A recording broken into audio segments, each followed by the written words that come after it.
Meta Madness, the playoffs continue and we find ourselves in the lower bracket, the losers bracket, meaning you lose here and you are out of the competition. We have La Croissade against Disgusting, and this is a best of 5 series. So from here on out there are no best of 3s, which makes this entire match already super interesting.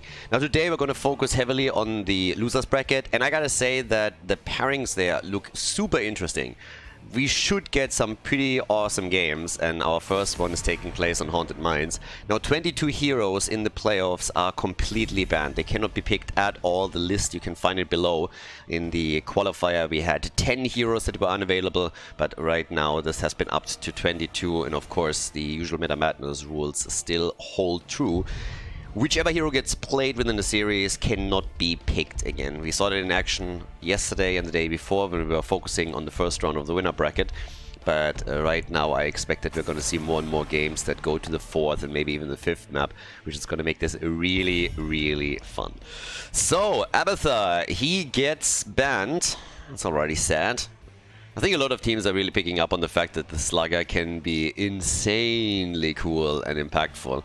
Eventually it's going to be played a little bit more, but yeah. Junkrat also getting banned out.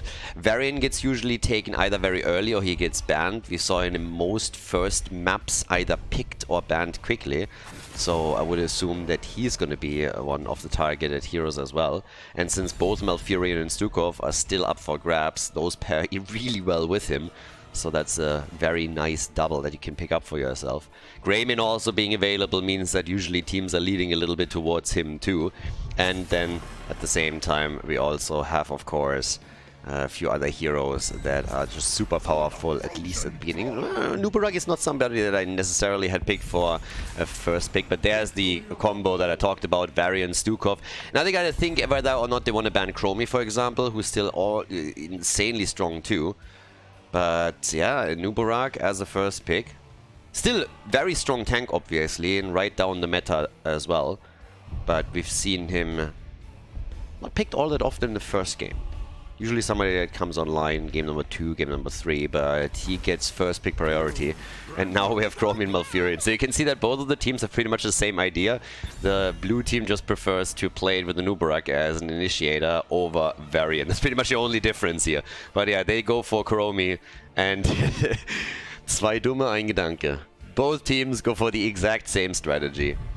I'm curious if we're now going to see a Jaina for Disgusting. If you still work around the idea that you want to have burst damage, then Jaina, now that Chromie is taken, is probably your best bet. You could go for some other choices here, but mages are normally the ones that you really want to have when you're leading that way. But yeah, time will tell. What are they banning out? They could ban Jaina out too. Now that they themselves pick Chromie, they don't really have to ban her out anymore. Duh. But what are they going to get rid of now? It's kind of funny that both the teams have the same thought process here. So at the end of the day, it becomes very much an execution issue. Greymane banned, alright. With Greymane banned out, yeah, one of the heavy damage dealers on single targets eliminated. Back in the days of HGC, when we had a French team actually champion that particular strategy, they played it with Greymane and with Li-Ming. The idea being that you can start with a bullet of Greymane, then Li-Ming gets a combo through and Greymane finishes off whatever's left. But they go for Sonya and for False that they are in the background of that draft, leaving only a final pick, which is likely going to be another damage dealer for them. Whereas La Croissade has a double pick. We haven't seen any Cho'Galls yet in the playoffs either, but I am quite certain this is either going to change today or tomorrow. I would be a little bit shocked if that isn't going to be a thing. Either way. Final 2 picks for the blue team. So what are we getting here? We need a side laner. It's Malthael and we get Cassia. And the final pick for map number 1 in this series here in the losers bracket. The best of 5 at Meta Madness for Disgusting. They need more damage. They don't have enough right now and they go for Alarak. Alright boys, stage is set. Game number 1. And we're headed straight into Haunted Mines, the first map in the best of 5. La Croissade against Disgusting. It is time for the losers bracket. We have on the left Play on Malthael, Panda Colada on Chromie, Nagrom on Anuburak, Vili on Cassia, and Guilty Spark on Malfurion. To the right side of the map, it's Disgusting with Lavacalo on Stukov, Arian on Alarak, Richu on Sonia, Itrax on Falstad, and Twice is playing Varian.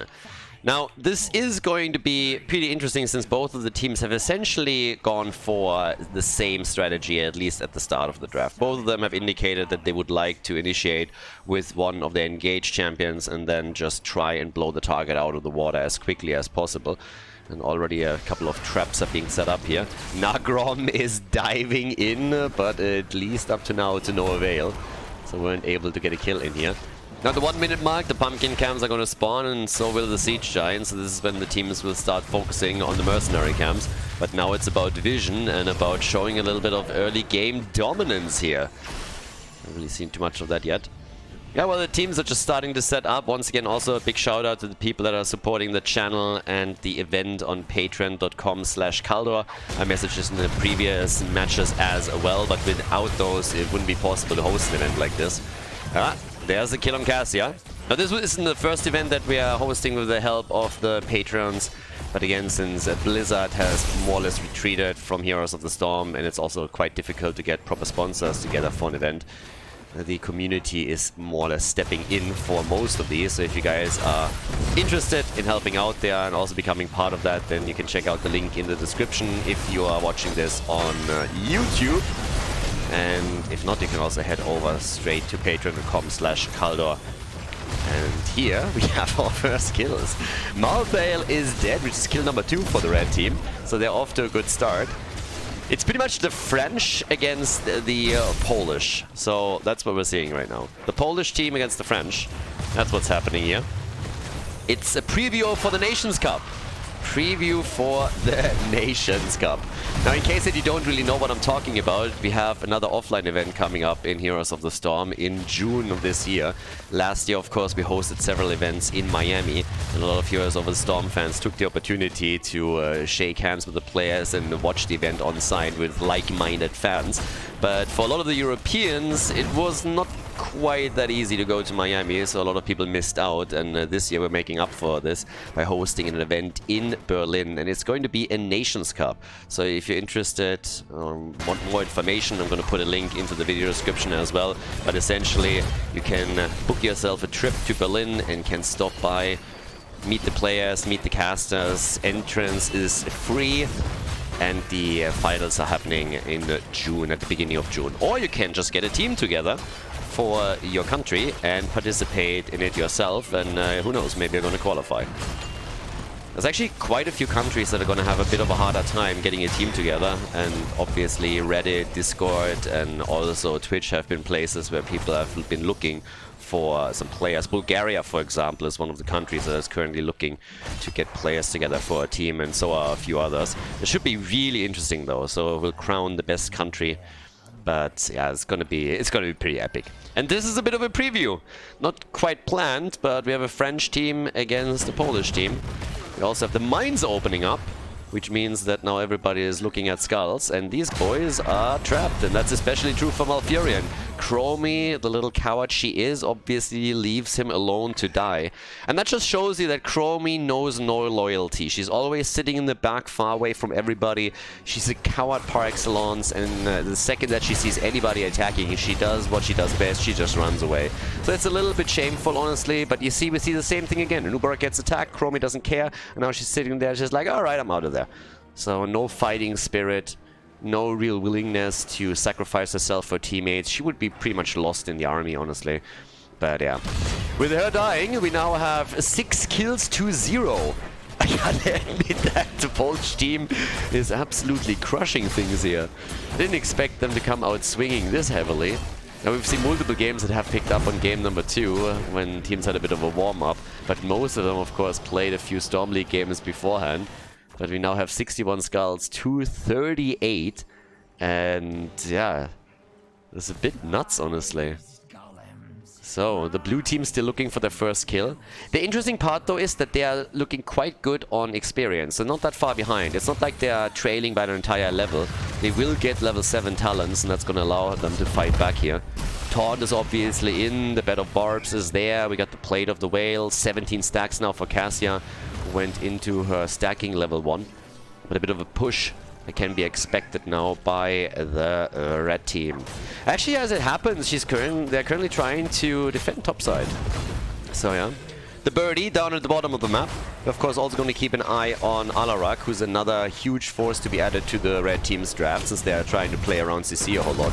Oh, it's a baby golem. Oh, it's not quite as cute as Baby Yoda, but yeah, at least we have a baby golem now. That's the merch that Blizzard should have sold right there. Baby Ragnaros, Baby Golem. If we learned anything of Baby Yoda is, then you don't need a good story, you don't need good direction, you just need something that's cute and cuddly, and then you go for it. Madagascar and the penguins have already shown that. Look cute and cuddly, boys. Cute and cuddly. Oh yeah. And the merch sells itself. So, at this point, topside, we now also have another camp taken. It's a pretty dominant performance here from the Polish team. But if you look at experience, look at that gap in the minion experience. It nearly makes up entirely for the gap in hero XP that we're seeing between the two of them. So, pretty close. Now, as is, the bot lane forward is going to suffer... Actually, they're going to destroy the entire thing if they're pushing for it. They're a little bit afraid of that flank that is coming their way, so they knew that somebody was headed there. They don't have level 10 abilities yet, but they're dodging out on Nagrom once again. Alright, Stukov needs to be a bit careful, but he doesn't take too much damage from Chromie. Very good for him. And Sonya is still topside. Sonya, she went into full-on slam, has on level 7 the Battle Rage. Also got the growing infestation in. And Nubarak, a little love bug, is sitting tight. Oh, voll stat. He nearly barrel rolled to his death. That was a really, really close call there. Holy hell. That could have gone pretty badly for him. You don't want to be the first one to die on the team. So yes, off we go. We have 6 kills to 0. We had 9.5 with experience, meaning that level 10 is kicking in just a second. So yeah. Time will tell who's going to be able to play. Oh, we get leap. I like it. More engaged. So we come from a taunt into a leap.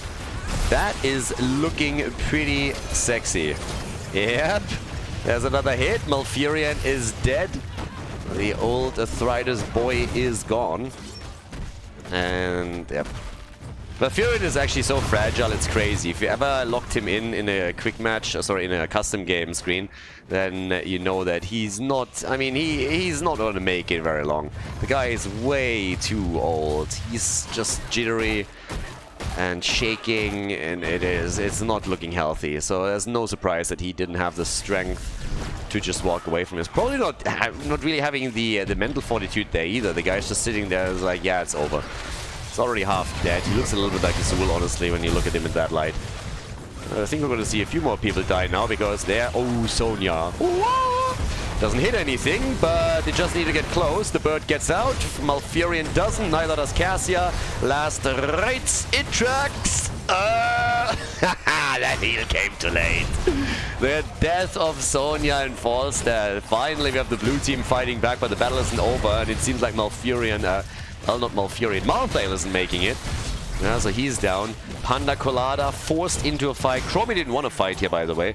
Chromie just wanted to run away, but the only thing that happened is that she was put into a corner, and all of a sudden she actually had to fight, and now she's dead. So with that, we got 11 kills to 3. Good on the blue team for finally getting a couple of kills, though. We have 25 stacks for Cassia. It's not crazy. It's nothing to write home about, but yeah. Our girl is getting there. The more important part is honestly that we have for Alarak 138 sadism right now. So yeah, huge fight, by the way, huge battle. And the blue team is now looking a little bit better down here as they're trying to go for additional skulls. They're trying to take the lead, but it seems that Disgusting has other plans and has instantly started to drop back down into the mines with an attempt and attack. Sonya this time on point. And bam! They're going for the kill, but it is Stukov that gets eliminated, and thanks to the tranquility of Malfurion, Malthael was saved. The Angel of Death. This time to doing the killing and not the dying. Good for him. Our boy definitely learned from the previous battle. So most of the skulls will now end up in the hands of La Croissade. The Frenchies fighting back. Yeah. The Polish over here, they're looking for a few more camps. Oh boy! The sadism! Get out! Okay. Oh yeah. Whew. Oh my god. That looked way too close for comfort. He has 140 sadism. You don't want to lose that. Now, it's golem time, and it's 70 skulls to 30. But, yeah, let's see what they can do. That was rough, though. That was a really, really rough battle. The entire fight in the lower level of Haunted Mines was pretty bonkers, if you ask me. But now we got the golem moving in. One stack for Malthael, of course, again on the defense, down here at the bottom. Both teams with level 13 talents, which also gives us 8 hungers. And they're apparently hungering for a kill on... Varian! Yeah, twice gets out. Not once, but twice. And that's the end of the fort. Stukov didn't make it, though. Bad news for Stukov fans. He's gonna get demoted. And I might have been a little bit too early on twice. That's thrice now. 3 times that he was able to escape here in the same battle. At some point, you should just go to the Nexus and completely recover. But we have the inevitable end now for Malthael, who's all the way up at the top, alone against the fort. Malthael using his PhD in PvE, trying to take some structures down. Sonya joining the fun. And down here, the party still continues. After the fort has been destroyed, they're now trying to take the keep down as well. It's actually pretty impressive. Think about how this game started. We had 6 kills to 0. I think at some point it was 8 in favor of the red team. The Polish team just doing well, and then it was a full-on flip in this one. So, yeah. Alarak is laughing, but he's not laughing for long, since he gets killed and loses the sadism stack, so he's pissed. There's yeah, Stukov. I mean, sorry, brother, but as long as you have the last rights on you, if you jump down into the mines, you're still gonna die there. The French are absolutely flipping this game. It's crazy. They're half a level ahead now, still behind in kills, but they've taken down 1 fort. They're working on the second. They nearly destroyed the bottom keep, and Disgusting is falling apart over here. Ah, boy. As a bit unexpected. After that opening, I expected the team fights to lean more the way of the red team, but no, that's not happening here. 17,000 damage. That's top damage for the red team, by the way. That's crazy. Look at Chromie. 51,000. 51,000 damage. That little waste of space from the backline, always trying to stay away and running away, is just doing monstrous amounts of damage without ever getting close to the action. Part of the reason why she is in such a great position is, of course, the fact that she's riding the money pick. And that she's being played by Panda Colada. That is a great name in the first place. Sonya coming in again with another leap, and this time Menuburak is instantly dead, but Alarak gets also murdered. Tranquility from Malfurion. There's the Valkyrie. Gust being used to disengage. And teams are trading punches as each one loses one of their heroes. The siege continues, though. Yes, La Croissade is trying to take that bottom keep down. They are trying to capitalize on their level 16 talent that they hold here. And here we go. They also get the Power Strike and the Epic Enter. So now Nubra can epically enter team fights. The problem is that the last time he tried to epically enter one, he immediately got focused and got killed. So, jump to his epic death. Now 16 on the other side too. We got the Super Strain. A couple of these talents, I have the feeling that a few of these talents would have been renamed in the post-COVID era. Like, if that game would have been released a little bit later, do you think we would have gotten a Super Strain? I think probably not. You would have probably been like, yeah, we shouldn't really. So, yeah.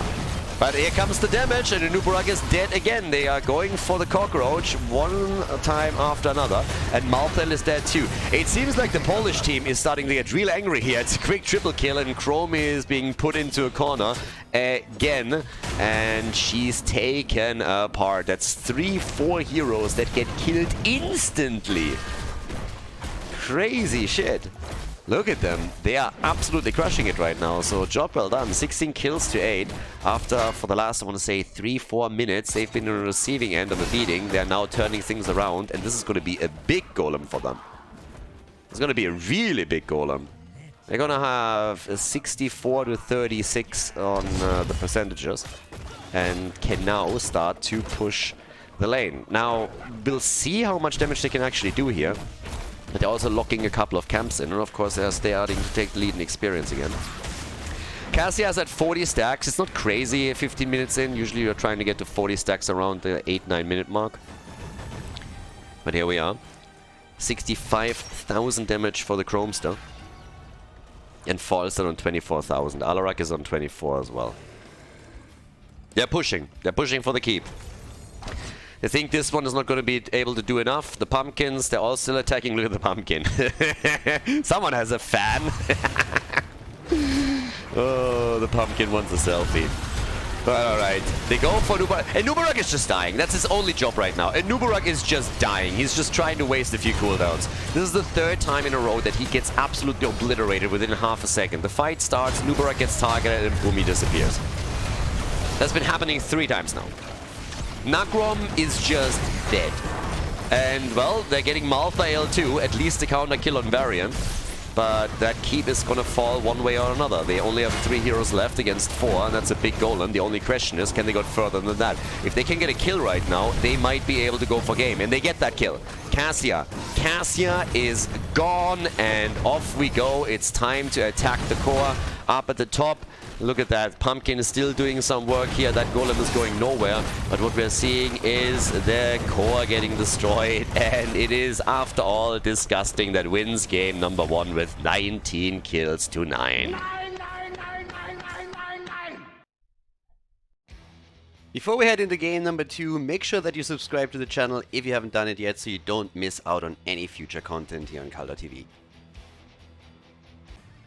Game number 2, disgusting with the lead. Now, this was a pretty interesting start into the series, I'm not gonna lie. The red team took the lead very, very quickly, then all of a sudden fell off a cliff in the mid-game, and then decided that they would rather win than lose the series, and started to go ham on the opponent's team. So the Frenchies, they lost the first one. The Polish team takes the victory on map number 1. But of course, this is a best-of-5 series. And now we are slowly starting to head into the second map. We have 32 heroes banned as we are entering the draft. 10 heroes that were played in the previous game cannot be played again. And then we have 22 heroes that are banned for the entire series. So let's see what we're going to get. Things are going to get a bit more interesting here. But I have to admit that the Polish team is pretty much crushing it. I really like what I saw there. It was very good coordination, especially in the early and in the late game. The last push in particular. I felt a bit sorry for Nagrom. It felt that every fight they took, he just instantly exploded. I mean, instantly. So, kind of crazy. Now Stitches gets banned. We're still in an area where we have a whole lot of heroes available. In total, there's 90 heroes in Heroes of the Storm at the moment. That includes Cho'Galls, that's like a twofer, so you can argue, hey, it's really just 89, depending on how you look at it. But we get Yrel banned out too. Frontliners, the tanks are usually the role that gets eliminated first here, but you always have some of the side laners that can deviate too as well. We've seen Chen in the main tank position if need be during Meta Madness. Cho'Gall obviously counts, and then you have also heroes like Imperius that get oftentimes taken. All of this is not becoming a problem in game number 2 just yet. And I personally really still wait for the time when one of the teams just says, you know what, guys, we are going full Joker on this one, and we are going to completely turn this series into chaos. There's an easy way to do this. There's a very, very easy way to do this. The only thing that you have to do is you pick in game number 1 4 healer. 5 healer or 4 healer. And we've seen some strategies where you have 3, 4 healers and then 1 damage dealer. But if you do that in game number 1, that eliminates a huge chunk of the healer pool for the remaining series. And all of a sudden you will have multiple games where you might not have a support. So if you're the team that is a bit of an underdog and you think, hey, you know what, we have to shake things up a little bit because in a straight up match we are probably gonna draw the short straw, then that is a great strategy. But nobody has used it yet, so I'm a bit surprised by it. Artanis gets taken for Battlefield of Eternity, so they're looking at the damage with the level 1 talent, or at least that's what we can assume here with amateur opponent. Greymane is a hero that I personally would have expected to be taken a bit quicker by them, or to be prioritized, so they want Artanis. Fair enough. If that works out, that's a very different question though. We got Lulnara, so even more damage over time for them, that's good. Nazeebo is of course up. You can play Nazeebo in Battlefield of Eternity with a spider build. That can be quite useful. Or just the increased range on level 1 and then you drop spiders onto the Immortal whenever you want to. We've seen a variation with Zagara, especially in the playoffs. The group stage. So there's a couple of ways to work around the limitations of the heroes that are already banned. They get rid of Arthurs. But we still have frontliners here. And again, your worst case scenario is an Imperius pick. So yeah, and I mean, you can also of course play with some of the, well, Sonya has already been, I was about to say, you can play with some of the side laners that have more of an impact in regards to damage. Now Sonya has already been played previously, so she can't fit that role anymore. We have Mei now and Kel'Thas.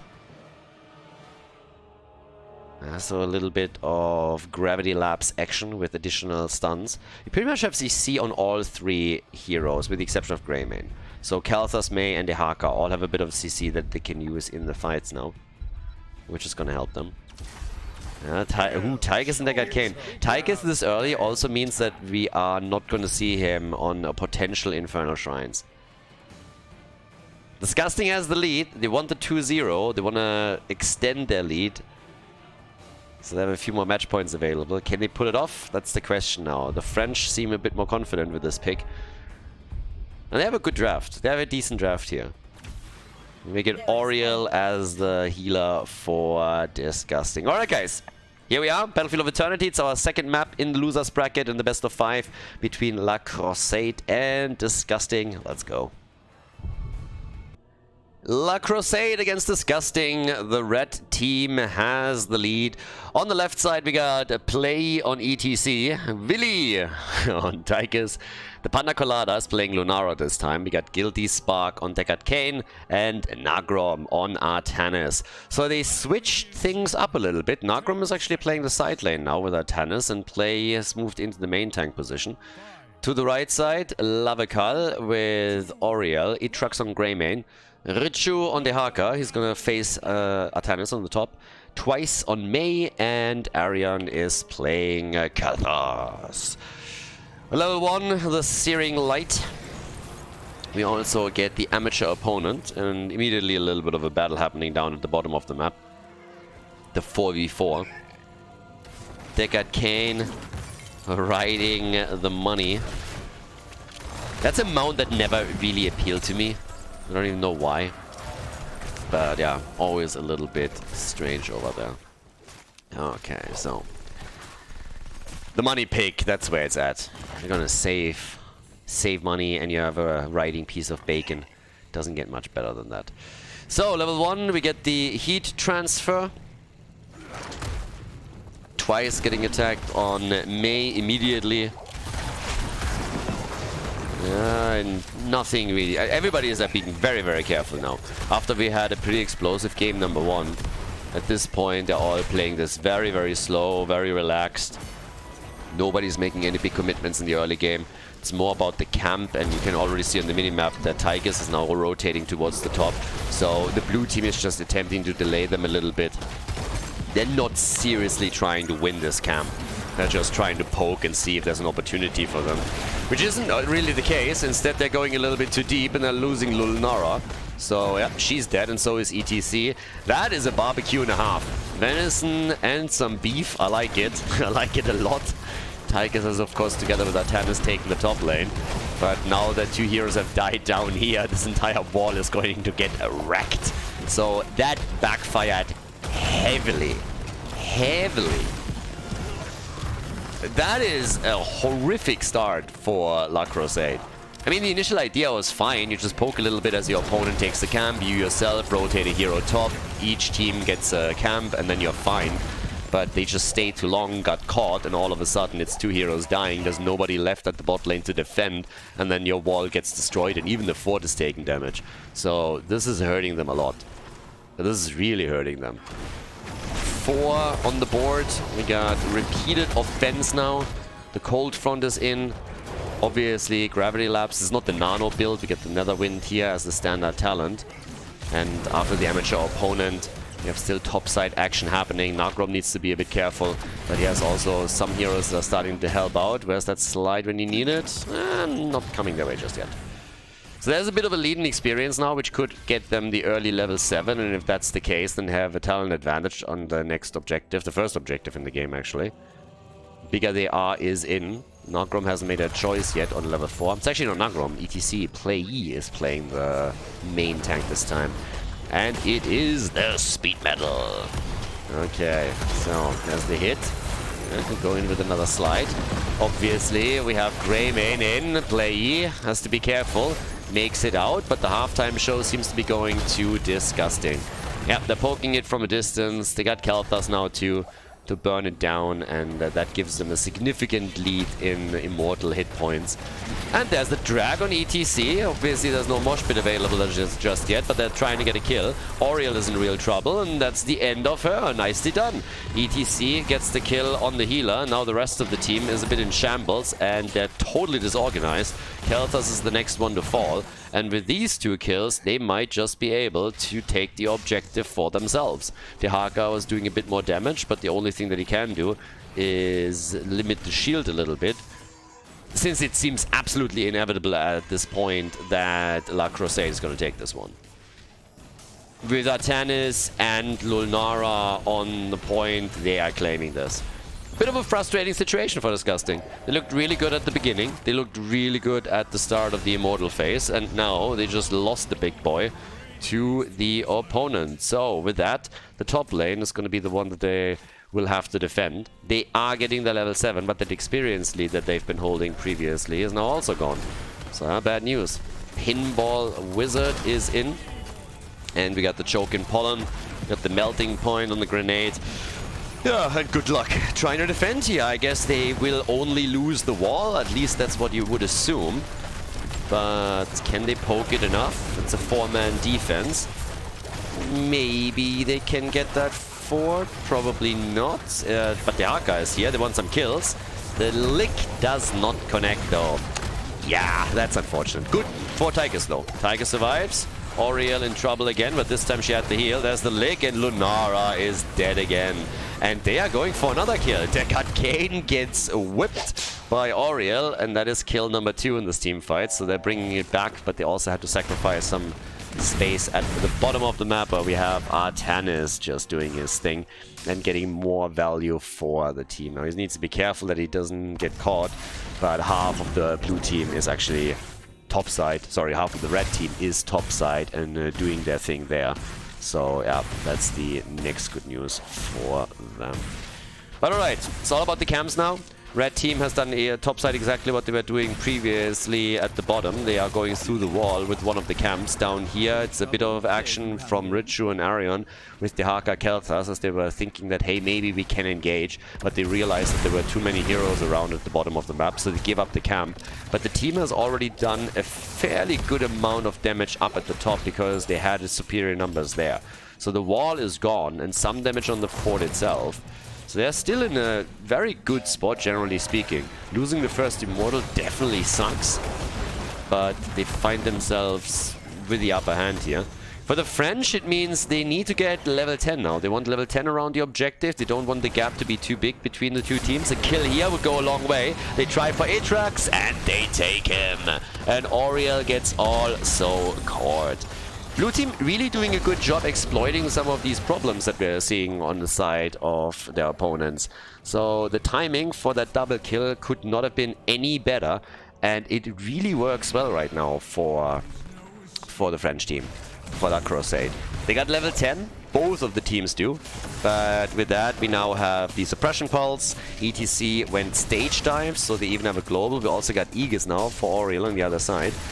But yeah, it's a bit of an awkward one. Every single time before the objective comes down, the red team is doing extremely well, and then the second that it goes around the Immortal, all of a sudden they're just brain farting, losing 1 or 2 heroes, and they're starting to lose ground. Halftime show has gone over to the French, and now the Polish team can try and go for the Immortal. Rallying Warcry, Napir Dalai, and let's go. Trying to get some hits in. There's the whip. And with that, maybe here, can they defend? They're trying, they need some kills.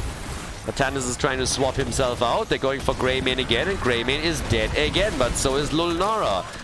Old man is telling stories. Nice Ice Wall as a counter, as both of them are using their ults. Party time. 5 kills to 5. They're still being pushed back. Top fort might fall to the camp. Yrel with the attempt to... yeah, that stage dive didn't do too well. And then also Yrel came in with another whip and put him into a corner. But ETC still gets out, and Yrel and Kelthas both die. So it's the blue team that gets once more the kills. Fort at the bottom of the map is struggling. Immortal taken by the French. At the top, the fort has fallen. This one gets at least saved for now. But it's a wild game. The entire series has been pretty much back and forth the entire time. I like it. 7 kills to 4 right now. It's getting a bit spicy here.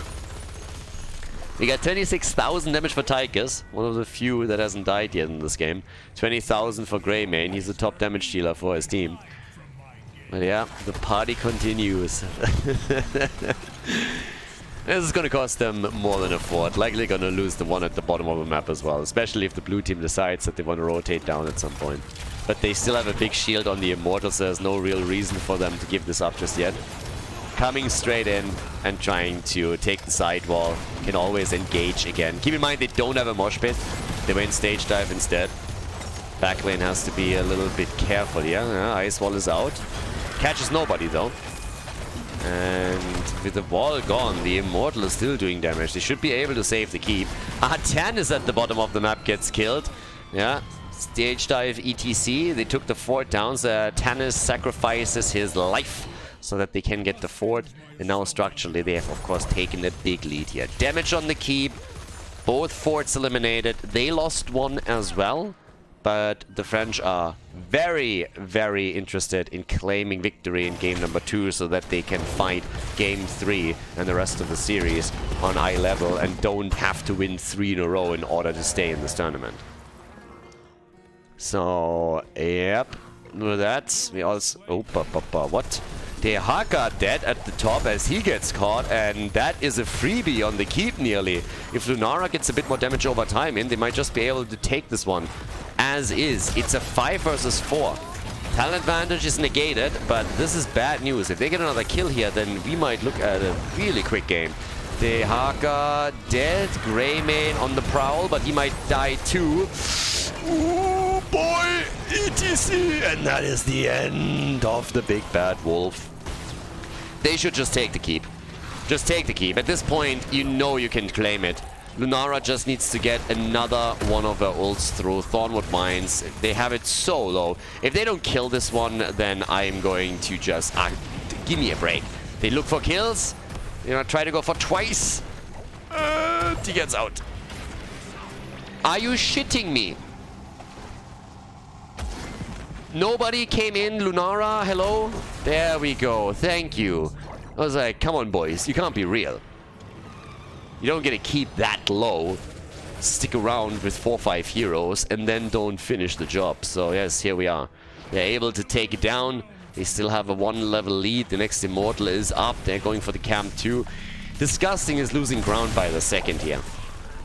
They're in real trouble. It doesn't look like they're going to be able to go through with this at all.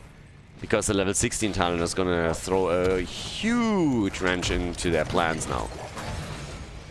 And yeah, bad news. I mean, Lunara was hoping to get a bit more experience at the bottom of the map. So far, the blue team doesn't have level 16, so this is the moment where Disgusting wants to fight, because he can still battle with level 13 talents on both sides, but that window is closing, and it's closing quickly. Nice slide, though. Yeah, a little bit too far forward, and that could be the end of Mei. And, well, Aegis, alright. And it is. Mei is down. ETC pretty much just repositions with the stage dive, but they get the kill on Khaldor, so at least they should. Old man with a stick trying to hit it. Yrel is dead too. Yeah, this is likely going to be the end. They have level 16 now. They just killed 3. They're going for number 4. They can go for the Immortal, or they just can go straight for the core. Depends a little bit on how much they're respecting the low death timers. But they have a lot of opportunities here. Seems like ETC at least is... Okay, just wanted the potion. Fair enough. Just wanted the potion. He's just like, alright, boys, I'm going to take care of that. They got their talent advantage, though. They are more than 2 levels ahead right now. And they're going to win the Immortal with nearly 100% shield, which should eliminate the bottom keep and allow them to go for the core itself, especially since the wall is already gone. Very little chance of Disgusting to come through and get their own level 16 for the defense. Personally, I don't think that's going to happen. I don't think they have it. 13 kills to 6. We're nearly at 20 kills at the 13-minute mark now. And with 29,000, Greymane is top damage for his team, but you compare that to what we're seeing for the French. They have 48,000 on Tigers and 32,000 for Lunara. So, yeah, big damage output. ETC trying to commit Sudoku, apparently, and, well, he's successful. Congratulations, my man. Nicely done. Nicely done. So, I mean, he's a real trader. We know that he's up for sale because he's definitely bought. I don't know how much Disgusting paid, but that is a bit of a handicap. ETC just straight up grief. Not that it helps Disgusting. Apparently, they're still able to pull this off. They go in and take Khaldor down, so he's eliminated. And yep, that should still be the end of the game. But an interesting strategy of ETC. Very, very interesting. Now, Atanis dies too, so maybe there's a chance for Disgusting to save their core after all. Question, of course, is that really going to do them any favors, considering how much they already suffered? The only structure that's still standing is a few towers and the core, and the core is taking damage too. 3 heroes are attacking. Lunara is zoning them off as best as she can. Would have loved for her to attack the core a little bit. There comes ETC. He gets the kill, a little bit of a body block, and that's how we do it. So they get 2 kills, 16 to 8, and that is going to seal the deal. Yeah, I definitely should. I mean, Lunara is more worried about Khaldor than about the core, but it's inevitable that they win this game. The series is tied as we head to game number 3 in this best of 5.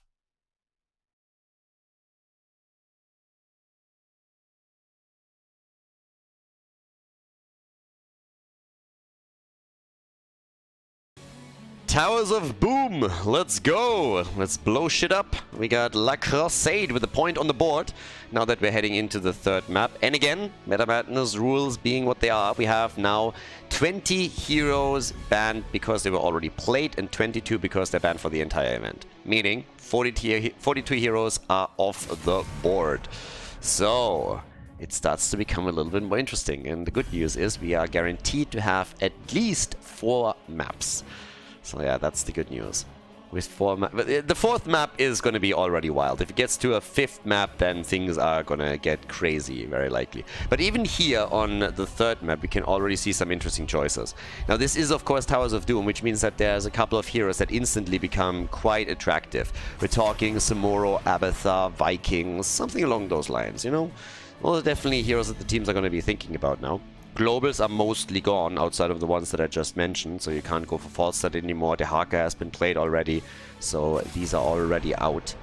Mephisto is still being banned, and so is Stitches. But let's figure out what the picks are going to be. Because I honestly believe that this is going to be the first map where we're going to see real crazy stuff. Towers of Doom always leans a little bit towards picks like that too. Yeah, that's why they're banning Abathar now. Already eliminating one of the X factors. which leaves us with first pick this time for Disgusting. So they decided after they lost on the second map that they prefer first pick over map choice. Loser always picks, so loser chooses. And now they gotta prove that they freshened up a little bit on their murky skills. We get Imperius. I talked about him earlier. If all of the tanks are gone, or a lot of the main tanks are gone, Imperius is one of your best choices. He was played as a main tank for a long time. Now, technically, he is a side laner. He's a bruiser. But he's been played in a main tank position for ages. And even when he wasn't the main tank anymore, a lot of people still picked him. He adds a lot of CC and can help you with the damage, of course, too. So there's multiple reasons why he can really excel in that role. Mal'Ganis and Ana. And Mal'Ganis himself has also been played a fair amount. He's been really difficult to kill for a lot of teams that have struggled to try and take him apart. Yeah. And CC obviously rules. I wouldn't be surprised if we get a Kerrigan at some point, maybe even on this map. If you can stack CC and then have a bit of burst damage behind it, or Fear, for example, would still work. And you could still do that. There's Jaina. Yeah, Jaina's also still up. Jaina and Tyrande. So, stun, slow, and damage is what they're getting here. It's a bit reminiscent of what you can do with Muradin in Tyrande, or was done in the days of old. Muradin, of course, is one of the heroes that got the axe when we determined the 22 heroes that are pre-banned. So he's not part of this event at all. And Tyrande and Jaina are now working in tandem on this one. Yeah, they're still banning frontliners. It's actually interesting that they're now banning Tyria. I mean, it makes sense, but they definitely think that there is going to be another frontliner added and that Imperius is going to be in the side lane position. This is another map where you can also play Zul, by the way. So Zul for rotation between the lanes has been established multiple times now on Towers of Doom and other maps here in the playoffs of Meta Madness. And for very good reason. But yeah, double pick coming in for the blue team. So, Kel'Thuzad gets banned. It's always funny to me in Meta Madness when you have heroes banned that nobody would even look at in an actual tournament game without special rules. There's Orphea and there's Azul. Been talking about both of them just a second ago. And here they are. We got the nano boost from Guilty Spark's Ana for Orphea. And Zul is going to be the one that rotates between top and mid lane. And is going to try and get the minion experience for them, and also the macro control, of course. Which leaves us with the final two picks for the red team. Twice hasn't picked yet. They could shift Imperius over to him, but it seems more like they're adding an actual main tank to the equation. Ragnaros and Rexa. Alright, Ragnaros is also going to help them to keep control of the bell towers. But yeah, we get Rag on Towers of Doom and Rexa. Even more stuns now. Ragnaros, we need to wait what the level 10 choice is going to be for him. And Nagrom, usually the main tank for the team, but at least on Battlefield of Eternity, the previous map, he played side laner. So what are we getting from him now? Deathwing! Alright, boys. Towers of Doom, the third map in the best of 5 here in the losers bracket of Meta Madness. Let's kick things off. We got Ragnaros going up against Deathwing. We got Azul. And we got a bit of a sniper comp for the red team. Who's going to take the lead in the series? Let's find out together. Game number 3. Play on Zul for the French. Nagrom on Mal'Ganis. Guilty Spark on Ana. Willy on Deathwing. And the Panda Colada is playing Orphea. On the right side of the map, it is the Polish team with Lavakal on Tyrande. We got Itrax on Ragnaros, twice on Imperius. Arian on Jaina. And as you can see, Richu is playing Rexa. Let's get the show on the road. Let's see what they can pull off here. What kind of build are we getting from Ragnaros? Blast Wave or Meatball? What's it going to be? So far, he hasn't really made any choices here. Everybody else has already picked. In the case of Zul, we're getting the Shade on level 1. And Tyrande with the Ranger. And it is the Blast Wave build. Can obviously use that as well for Misha, for example. So that should be pretty interesting too, if they can play together here. We have Imperius immediately striding into battle to try and put pressure onto Zul. And every single time that I see Zul right now, I'm again reminded how piss poor the balance of Diablo 4 was in the beta. And people are always saying like, ah, it was a beta, you know, they're not gonna focus too much on the balance. And on the one hand, that's correct. But then again, Blizzard has the tendency that if you don't complain about something like that after they release a beta, that they're not changing anything, and they're like, nobody said anything! But yeah, played hardcore Barb, and I was actually pretty surprised how challenging the game could be. Where you have potions management, you need to play around your iron skill cooldowns the other time. And then a week later, they release the Necron. I play the Necron. My Necron to the day doesn't know what the hotkey for the potions is, because he never has to fucking use any of them. He can just simply breeze through the content, sit there, and just chill. One hand on the mouse, the other one on a burger, and, well, easily takes it. So that's one of the biggest griefs that I've ever seen in regards to balance. Not that there was a slight difference in balance, no, the gap between the two in power levels were ridiculous. And that's what I have to think about when I see Azul right now, so let's hope that they're fixing some of these things for when the actual game comes out, because I'm a bit excited. Not excited about a lot of things with Blizzard, but I gotta admit that Diablo 4 has my hopes up after the beta. But some of these grievances need to be addressed, and they need to be addressed quickly. Alright. Either way, with that, we currently have 2 kills on each side, so Mal'Ganis has also been dropped. Seems like teams are getting a bit aggressive again. I like it. Blast Wave build continues for Ragnaros, nothing new here. We have Tyrande with the Eloon's Chosen. And yeah, then again, the Overdose and the Heat Wave. Azul is already playing this a little bit safer up at the top. He's already sitting there. He's just like, maybe I shouldn't be too far out here. If I do that, then I might get eliminated. And it seems like Jaina could have heeded that advice too, because she definitely went a bit too deep, and she gets punished quickly as that flank comes in. And the timing is also a little bit off, because it's literally happening as the altars are getting announced. They're trying to go to the top, and this might actually work. They might get 2 out of the 3 after all. Ooh, ooh, they didn't interrupt it! Oh, wow, that was frame perfect. I did not believe that he would make it in time. So the altar doesn't get claimed, and therefore 2 altars for the blue team. Nicely done. But yeah, that did not look like Mal'Ganis would be there in time, but he somehow pulled it off, so good for him. They're still moving towards the top, trying to flank in on Zul, but they didn't really account for Mal'Ganis, who was sitting in the bush, waiting for them. With 3 kills to 2, we now have a lead in experience for the blue team, and also a bit of a lead in talents. Not for much longer, since the red team is now picking up their own level 7, so yeah, good for them. Get to the next one here too. Tyrande, in this case, with the Khaldor resistance. They always spell my name wrong. It's just disgraceful. And Cam's, of course, back up on the map. So at this point, you're just simply thinking, hey, let's scale and get as many of these pumpkins as we possibly can. Get a little bit of pumpkin action into the game, and then continue from there.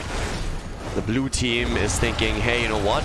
2 pumpkin cams are better than 1 pumpkin cam, so why don't we just steal the one away on the other side? And that's exactly what they're trying to do. So they're already jumping straight in. Off we go. Billy! Billy is about to go down. Might get a kill though. Ah, but Deathwing turns into Deadwing. Ragnaros has died too. I mean, they're brawling this out like crazy. Now we have Mal'Ganis fallen again. They're going for Rexa, and the Richu gets dropped as well. But damn, they are just everywhere right now. Attack after attack after attack, kill after kill. We have 4.5, 5 minutes into the game, and we've already seen 9 kills. So they are definitely heavily aggressive around all of this. Pretty sexy what we're seeing there. Okay. With that, we have all the way at the turning point, or the altar. Everybody just trying to get in position for this one. So let's see what they can actually do here. Yeah, Zul still with all the wave clear that he has, trying to push the mid lane out a bit, but he is also going again too deep, so they didn't really think that he would be attacked. He might just make it out, but it's going to be a close call. Misha, yes, comes in and just goes full cocaine bear on Zul and drops him. Job well done. That puts them into a 5 versus 4 position, so they might get the altar. The bad news for them is simply that level 10 is soon going to be there for their opponent, so not sure if they got enough time on this one. But they're definitely going to try, and in this case they're making a move for Nagrom on Artanis, on Mal'Ganis. Mal'Ganis, not Artanis. And he got nearly killed there too. Deathwing, another big engage. Beautiful skin, by the way, here from Billy. I always have to call that out because there's still players that are using the chicken skin. And if you make Deathwing look like he's an oversized turkey, then something is definitely wrong with you. You should get a doctor's check or something. It might be a tumor, who knows? It might be a tumor. Can never be too careful. Gotta check for sure.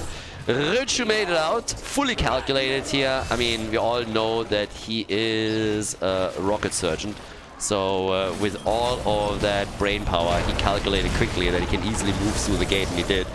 We go for the ult on Orphea. They want Imperius. This game is just all over the place. They're firing away with every single engage. We're still battling for this one single altar over here, and everybody is low, close to death or dying. Orphea gets hit by Jaina and gets killed. Jaina gets killed by Deathwing. On the left side, Anna is in trouble. Ragnaros wants her. The Sulfuras is missing, cuts her off though. They go for Imperius again. Deathwing also attacked. He gets slain, and Anna is still rushing away. But it's absolutely bananas at this point. Yeah, Ragnaros gets wrecked. Yes, they can take him down too. Anna is low. Sleep dart on Misha. Rexa barely making it out. 14 kills already, 2 per minute as the teams are starting to disengage again. Cooldowns are coming back online. Here comes the interrupt with the Owl. Twice is trying to interrupt again, but he can't, and that should be the altar. They lose Orphea, but they get the altar, they get the 4 shots. 7 kills to 8 as the dust settles. They turn Towers of Doom into a graveyard. That's pretty much what's happening here. They were just like, you know what, guys? What if we just brawl endlessly? What if we just brawl? We now have the quest completed for Jaina, so she is done with the baseline, meaning she has access to her ice block. That's always helpful. And yeah. Same time now we have at the bottom of the map the next camp being claimed, and they do it in time so that the aggression against it and the attempt to steal it away is not going to be successful. Skeletal Major is even being dropped here to no avail. Bell towers have obviously not been converted over at all because nobody has attacked structures. Everybody was just trying to fight throughout the game, which also gives us the damage numbers here with the 25,000. Another stun, Sulfuras to the face, Ragnaros with a kill. That was a pretty good combo. It was actually well played. Ice block, nice. Good move by Jaina. It's not over yet. They got the initial kill, but now they're looking for more. Deathwing with the engage. It is Mal'Ganis, though, that falls. He's not the only one, though. They're having another kill. This time it's Imperius that dies a second later. Yeah, it is definitely all over the place right now. I mean, these bad boys are just doing the work. Really putting the numbers on the board here. With Jaina on 23,000, Imperius on 23,000 damage. We got 31,000 even for Deathwing, and the party just continues time and time again as they want more kills. Level 13 on both sides, so you can really see that they're... I mean, again, it's super even. It's been even throughout the series. And now we're seeing the same thing again in game number 3. We have level 13 on the board. It's a double altar phase. Teams are trying to exchange channels. Some interrupts happening with Deathwing and others. And the sleep does also coming through. Tirana coming in with another owl. But the battle over the middle altar has also not stopped. So both of them are just trying to win the team fight and claim ideally both of these if it works out that way.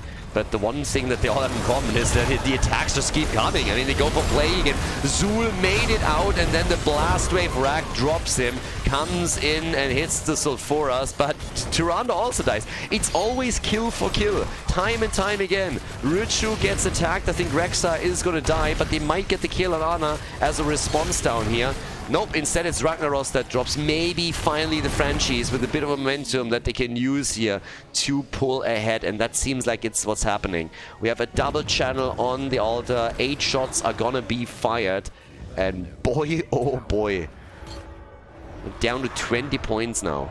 They've taken a tiny lead in experience, but at least they have momentum that they can now build upon. And that's what they're trying to do with their move for the bottom bell tower. So this one is going to be taken.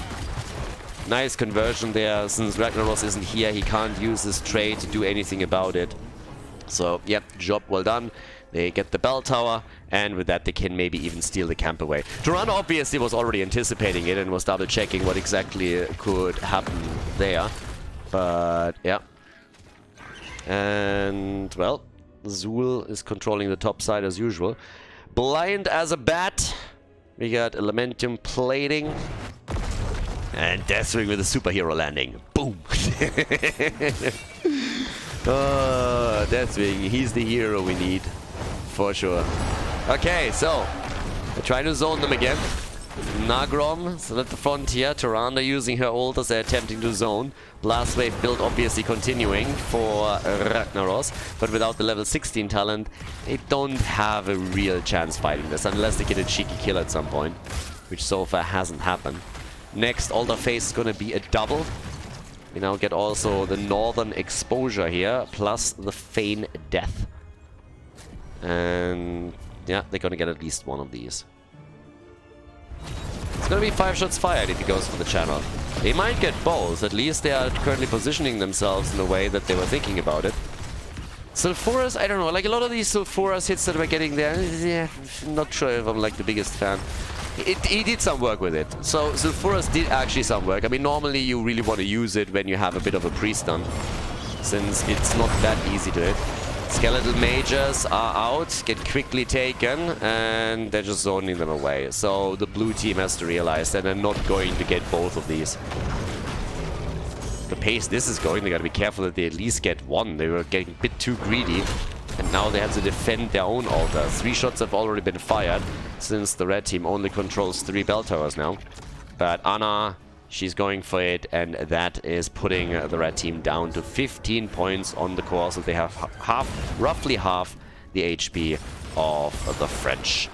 And of course the party continues again at the bottom of the map as the retake is happening, so we're seeing them reclaim the bell tower control. A little bit more pressure up at the up at the top is also what they can do here. Another owl. The good old days where you could just triple kill with an owl. The mad damage. But at least we got the harsh moonlight here and we got the empower. Looking at the damage numbers, Tyrande is at 21,000. That's pretty respectable, honestly. There's nothing to frown upon. Especially when you consider that Ragnaros is only sitting at 27, Jaina's at 32. So this is pretty decent. Pretty good numbers here. When you look at Orphea, and she's at 48,000. Easy top damage in the game, not even close. So yeah. Stealing another camp away and trying to extend that experience lead a little bit, which is still fairly close. Both teams are on level 18. And the kill count. Again, they're only trading the entire game. 11 to 12. Disgusting. If they just get a good connect, they can always make this happen. Ana is the only one that hasn't died yet. Yeah, here we go again. Starfall is already out. Nice done, Nagrom! 168 points. That's a lot that they just used to try and drop him, and they just couldn't. So he's alive. He's still kicking. Triple altar phase popping up next.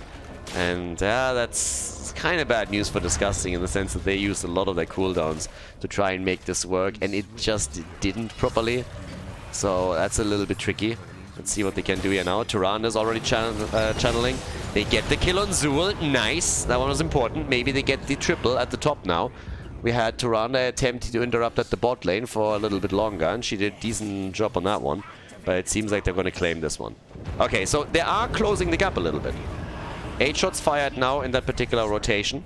both teams are getting closer to level 20, so that's the good news for them as well. Both of them will reach their Storm talents. There's not going to be an insane gap in talents here that they have to somehow bridge or play around. 12 kills to 12. It's suspiciously close to the single digits on their numbers now. So yeah, there's that. Something to definitely keep an eye on. Next phase has a single altar at the bot lane.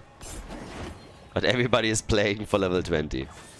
It's a wild one. This is really a wild game. And obviously, once that you have the victory on Towers of Doom, it means that you have 1 match point at least. Well, you have 2 match points in a row, depending on what happens on the 4th map. Deathwing with a submerge, Ragnaros with a submerge. Would be kind of interesting to see submerge on Deathwing. Hide the dragon. And the mortal wound. Last we also get the nano infusion. Party time. Oh, they might get the kill back here. No, they don't. Nano boost on Orphea, and she drops Jaina. The mage battle has been decided. Rexa gets wrecked. Double kill for the French once again. They want more than that. Ragnaros is able to escape, but Imperius gets murdered, and Lavikal's Tyrande is also dead. The altar spawning in 18 seconds, and now the entire map belongs to the blue team. They can definitely pull a big one off now. They could take this one. They can't really take the game.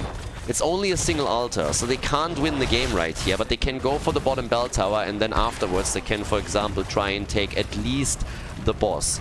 So that would be a pretty big lead that they take with it, but let's see what they can do. I mean, this is pretty huge. This is a huge advantage that they're now locking in with this. That fight was absolutely crucial. That's 5 shots fired that they're already getting here, so yep, nicely done. We have at the same time them rotating into the middle, so another bell tower is definitely on the menu. They could successfully claim this one too, if they just push for it, but as I said before, the boss is also up, and you want to remove that. It's already single digits on the side of the red team, so they're currently down to 6 points. Johanna sends the owl out, but this is pretty obvious what's happening here.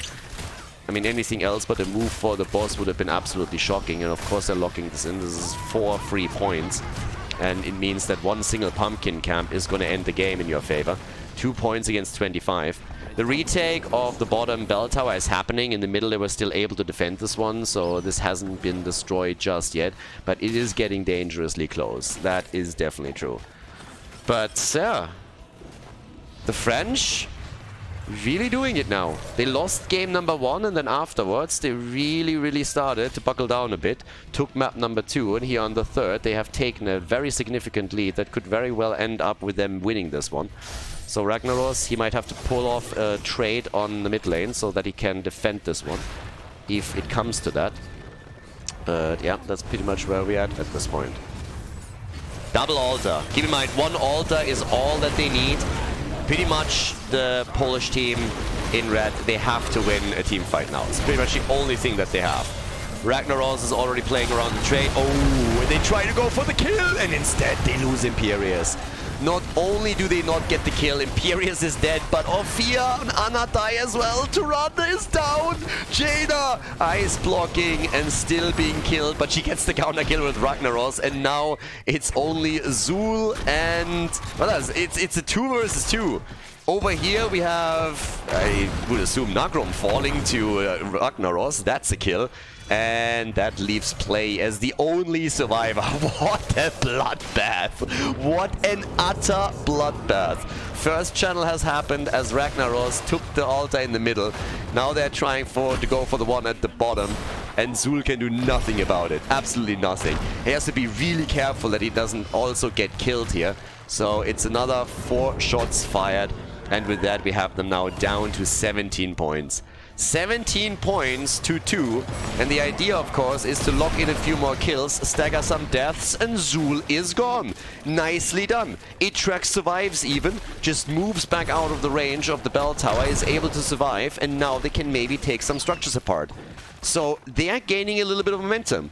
Is it enough momentum to turn the game around? That's the big question. but they've done everything they needed to do in order to at least keep their hopes up. So here we are, bottom bell tower. They're going to siege up on that. That's the one thing that they will likely be able to convert over. And then they have control over 5 bell towers. Now, it's still the same problem. Still the same problem as previously. If you lose one altar, or the boss, or pumpkins make it through, then the game's over and you just lost. But then again, at the same time, we are now looking at a situation in which they have, I want to say, a fighting chance. Momentum on this map means a lot. It really, really means a lot. So there's the opportunity to maybe get a little bit more momentum done in the team fights and then play around that. So a couple of pumpkins at the bottom of the map. We can get a couple up here at the top. Every camp that you take is a camp that your opponent can't use against you. So that's already good news for them. But they have to play this out first. Yeah, that's a nice one. I really like it. It's awesome to see that the Polish are just fighting back the entire time like this. It's all centering around the camps at the bottom of the map once again. Nobody is really making any massive moves here just yet. But Ragnaros has now also used his trade. Alta gets channeled again. That's another 5 shots fired that they're getting here. So they're putting them down to 12. Guys, this is doable. I'm not saying it's easy. I'm not even saying it's likely. I'm just saying it's possible. Yeah, they have a 5 versus 3 situation. They have definitely a little bit of momentum now. And how is the blue team reacting to it? Ragnaros is moving in with the rest of them as they're trying to go for Deathwing. This one is coming back in 48 seconds. This is going to be big. Once that the boss is back, I really think that the red team will eventually have to deviate over to try and claim it. Because the problem that you're running in that situation is if you don't go for the boss, then there is another tool. Oh, mini Deathwing. Oh, cute. Yeah, bottom bell tower, they give up on it now. They can't hold it forever. They can make a couple of plays, obviously, but at some point you just gotta let it go. So, yeah. Where's the damage at? We have 58,000 for Jaina. 65,000 for Fia. Mage battle goes to her. Zul with 55. Deathwing with 55. Some impressive numbers that they're putting on the board here. But yeah, it's such a crazy game. The map in itself is obviously always guaranteeing good games, but the quality is sometimes just astonishing. So once again, here's the action. They're trying to go for the kill, and they get it. Ana is down. Disgusting is on a tear. They're losing Jaina again, though. So Jaina is dead, but the support is gone. The healer is gone. We have a single altar coming in. Zul is on the wrong side of the team fight. Tyrande is dead as well, though. That's bad news. They need a counter kill and need it quickly. And they can get it, can't they? No, they cannot. And they lose Rag. This should be the end of it. Such a valiant effort by Disgusting, but it seems that it is not possible for them anymore. They're losing the entire team. 5-man team wipe. And that is the victory in game number 3 for La Croissade as they take the 2-1 lead in the best of 5 here in the losers bracket of Meta Madness.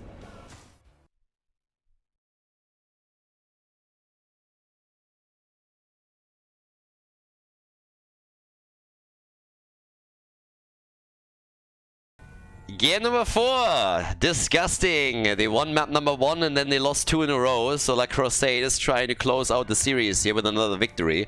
And well, it's 52 heroes that are now banned. We have 22 heroes that are not available for the playoffs and 30 heroes that have already been played and therefore cannot be played again. So things are getting interesting over here.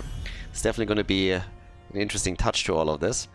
And we still have a fair amount of heroes obviously available, so you can still do your Cho'Gall shenanigans.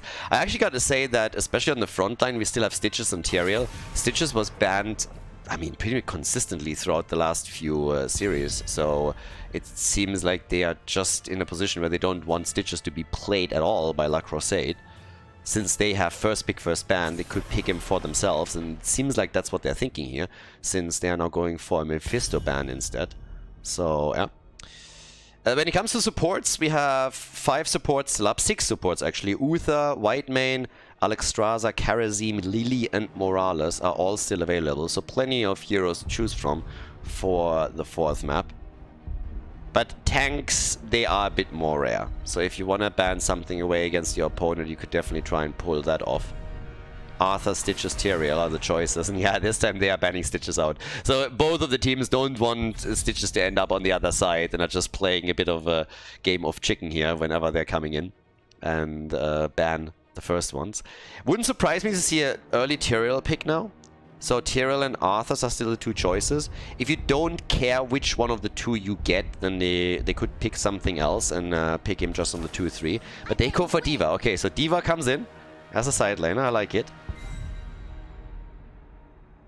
And pretty sure that at least the blue team is going to get a frontliner now. Because I can tell you one thing. If they don't, one is going to be picked and the other one is going to be banned by Disgusting. And then you're in real trouble. Then you gotta play main tank Murky. That's gonna be your only option at that point. So yeah, there he is, Tyrael. Tyrael gets chosen, and Kerrigan. I like it. We talked about Kerrigan already since game 1, and this is a great map for her. Infernal Shrines, fantastic Kerrigan map, and together with Tyrael you also have good assistance for her, so yeah, that's sweet. What's it gonna be? Arthur's. Yes. Arthur's and Whitemane. Alright. We have a couple of pretty mean assassins still available. Butcher, for example. Fresh meat. Yeah, don't think that's happening. At least not here. But yeah, let's see.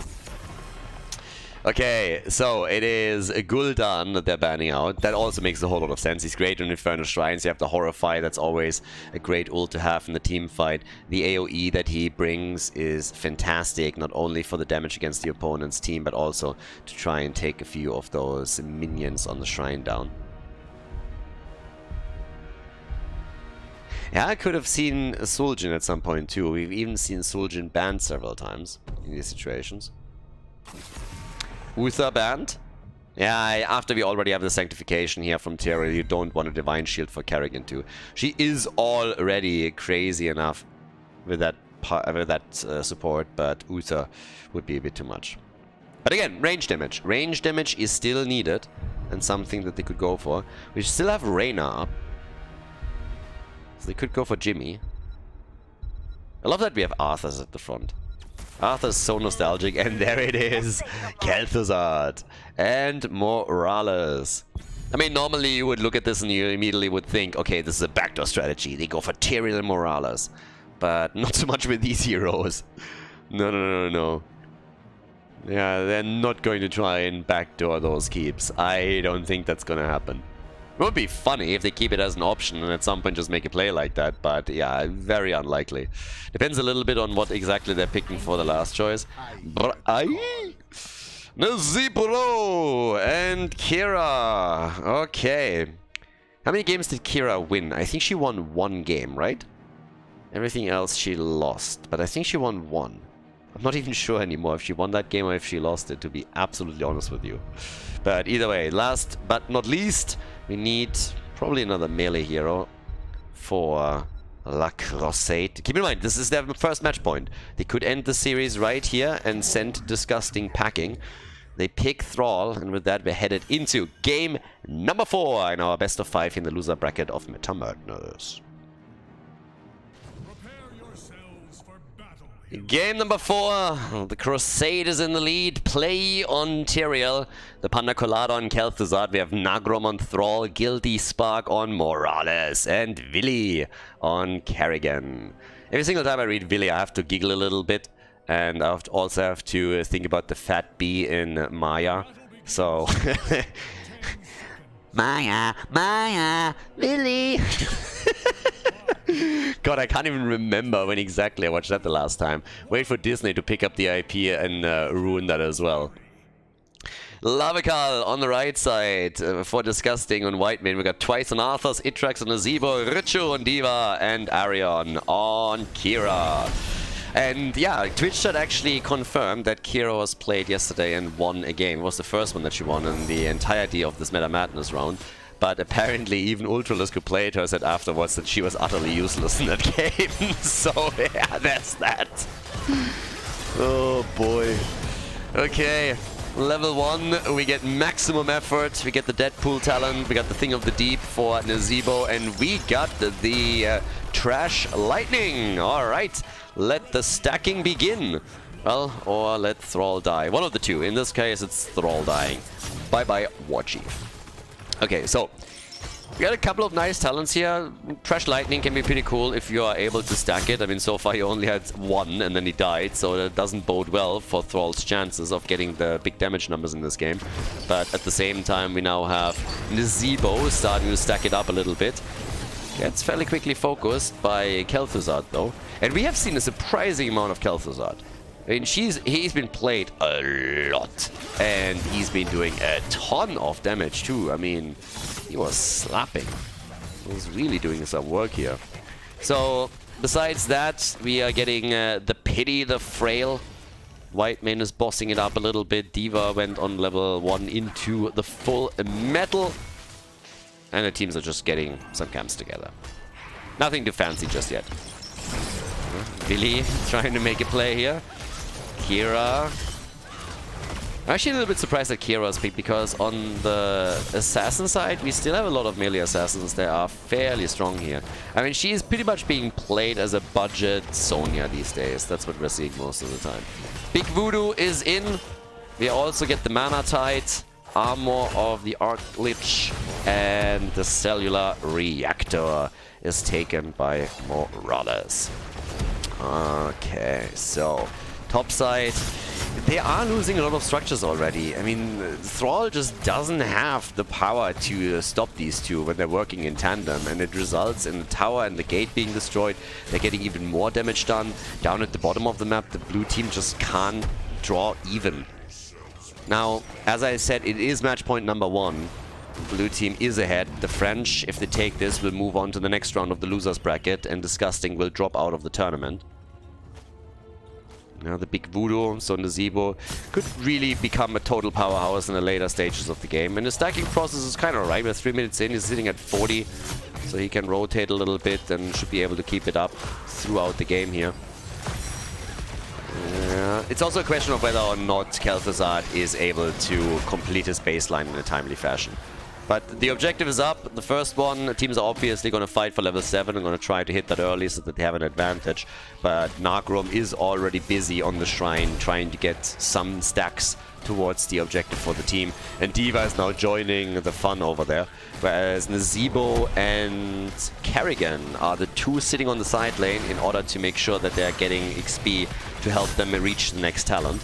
Nazeebo is going to benefit from that with stacks obviously too, so it's nice for him. Already the battle at the top. Yep, here it comes. The attack is kicking in. Another whee as Kira jumps in and does some work here. Explosion is out. Nazeebo is in trouble and is barely able to get away. But up at the top, D.Va was able to take down Kel'Thuzad. 4 stacks for Thrall, who has now picked up the Ancestral Wrath on level 4. We're also getting the Swift Retribution, and we got the Chilling Touch. But a nice start for Disgusting. They have 2 kills to 0 this far in the game. And Nazeebo also came in with the Dead Rush. He's really stacking quickly. We're 4 minutes in, is sitting at 63. So if they're really playing for level 20 here, then Violent Infection could absolutely murder. Talk about murder. They're murdering Morales. That's 3 kills to 0 and the objective in their hands. That's a fantastic start for Disgusting. Not only did they take the wall down previously, now they can push it further. We have Nazeebo stacking out of his mind already, which is going to make him extremely powerful in the late game and a massive tank. So I gotta say, this is really strong play by Disgusting early on, and their composition is leaning towards the late game, if anything. You can obviously make the argument that Nagrom with his Trash Lightning can also heavily play around late game strength, but it's not quite the same here. They have a little bit of poke, and if you want to compare him to, let's say, late game Nazeebo, I know which one's winning. So yeah, this is gonna become wild for La Croissade if they can't pull ahead at some point. Especially since they're starting to lose more and more heroes. I mean, Yrel is dead as well. The damage over time dropped him, even after he jumped back out there. So now it's 4 kills to 0. And just look at the experience gap. They're about to hit level 10. Disgusting is about to hit heroic abilities, and La Croissade needs to let them do whatever they want at the top lane. In this case, it's taking down the fort, because it just can't fight this. We get the Ravenous Spirit for Nazeebo. But this is a little bit tricky. I'm not gonna lie here. They have a real problem on their hand with this. First of all, they have to just sit back and take it for the time being. But at the same time, they also gotta be really careful on how they're gonna play this one out. I am not so sure what they can do here, to tell you the truth. Because I'm more worried about the late game than I'm worried about the early game for the blue team. They need to build up a bit of momentum after they get their own level 10. Really use that sanctification together with Thrall, with Kerrigan, and start getting kills and build momentum. If they do that, then yes, they can definitely close the gap and pull ahead here. But if it goes at pace, then they are in for a very rough ride in game number 4. Okay, so with that now, we got 9 stacks for the Trash and Lightning on Thrall.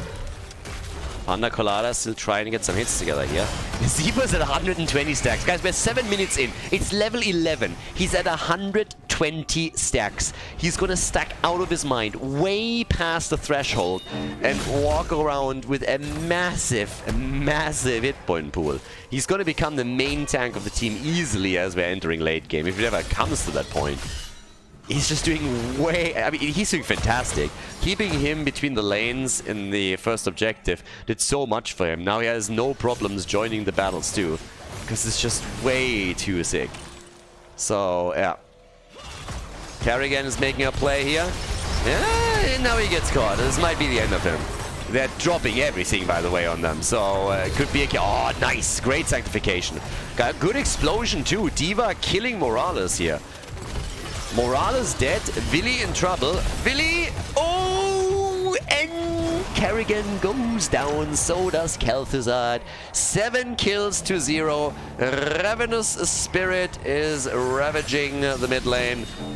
Oh, what a kill. Thrall is down, blindsided by Kira. Value, baby, value. 8 kills to 0. I don't want to call games too early, but this seems nearly impossible to recover from. Yeah, this seems nearly impossible to bring back. 2-level lead, talent advantage. Next objective soon, next objective up on the map, so it's already been taken. Nazeebo being extra spicy with his level 1 quest, or the baseline quest.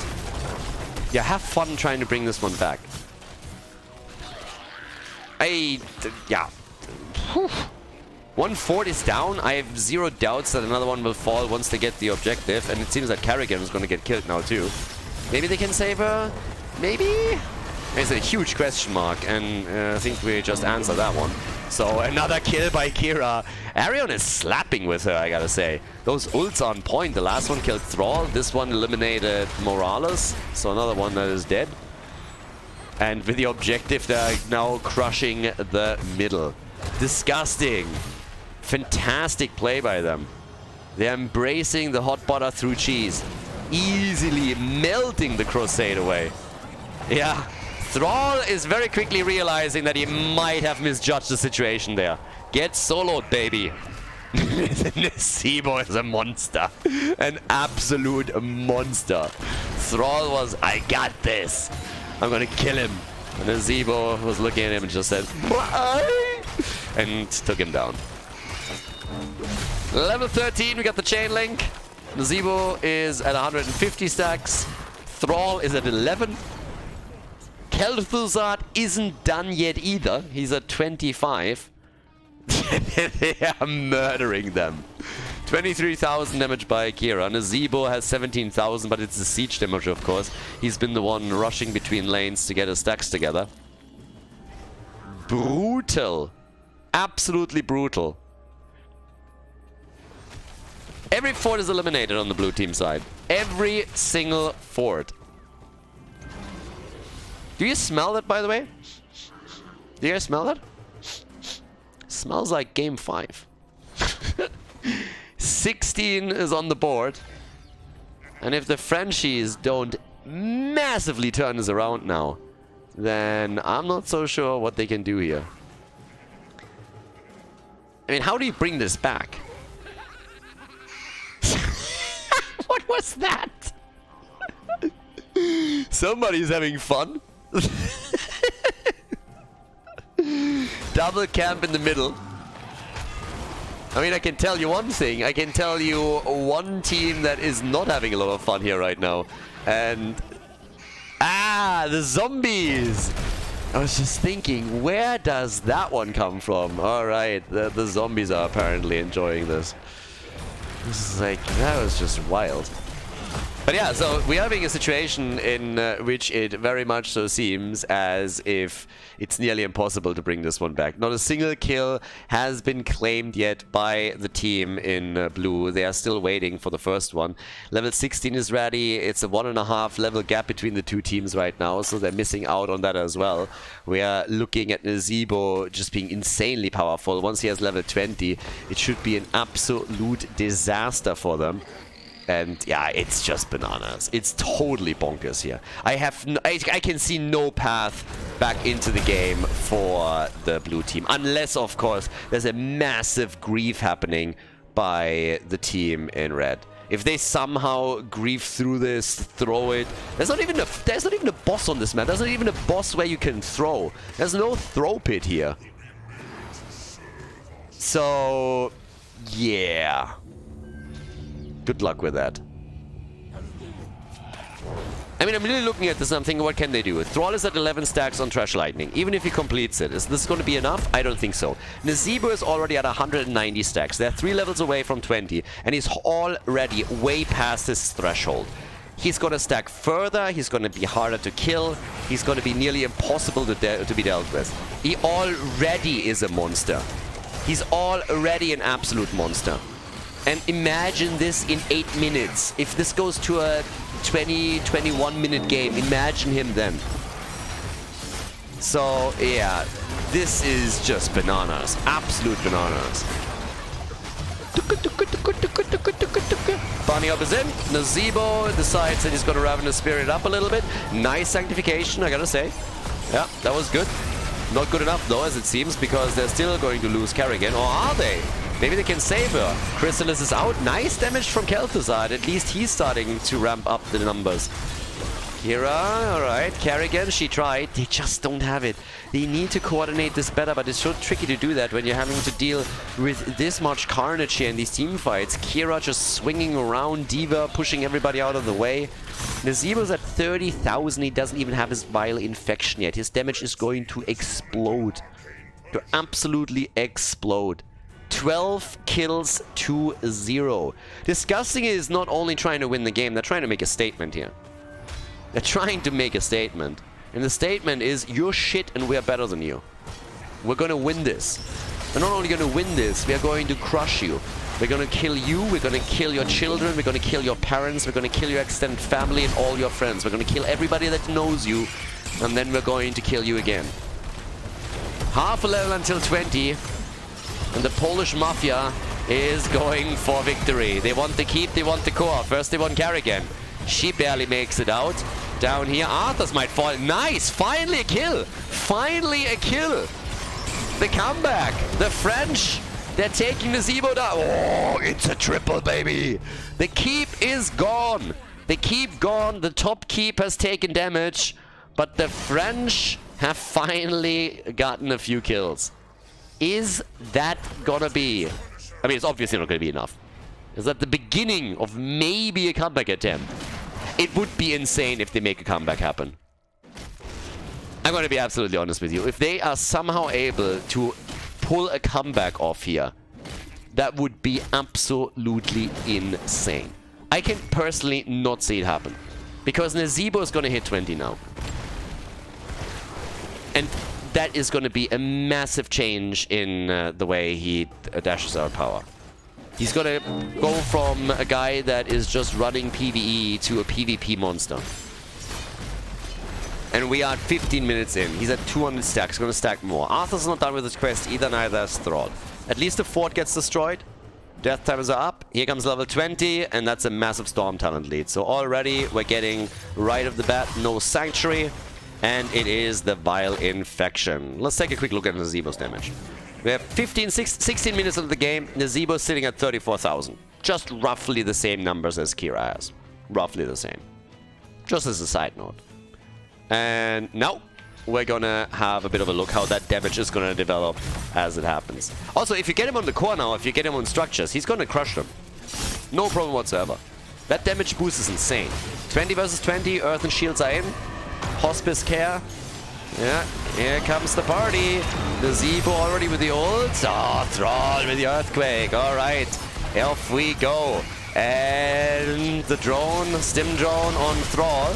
Tries to get the damage out. Nice hits by him. Still, we're seeing Arthur's complete his quest. 2 explosions there. Kerrigan with the Chrysalis. Play already in the backline with Yrel. Still trying to do some work here, but he gets killed by Kira. Waiting for the explosion to happen. Nazeebo gets hit, and he gets hit hard.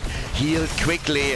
Now they go for Billy. And Billy gets the Nazeebo kill, but gets also dropped. Nazeebo is now at 48,000 damage, by the way. He just got 14,000 damage in that little fight. He is now 6,000 damage ahead of Kira.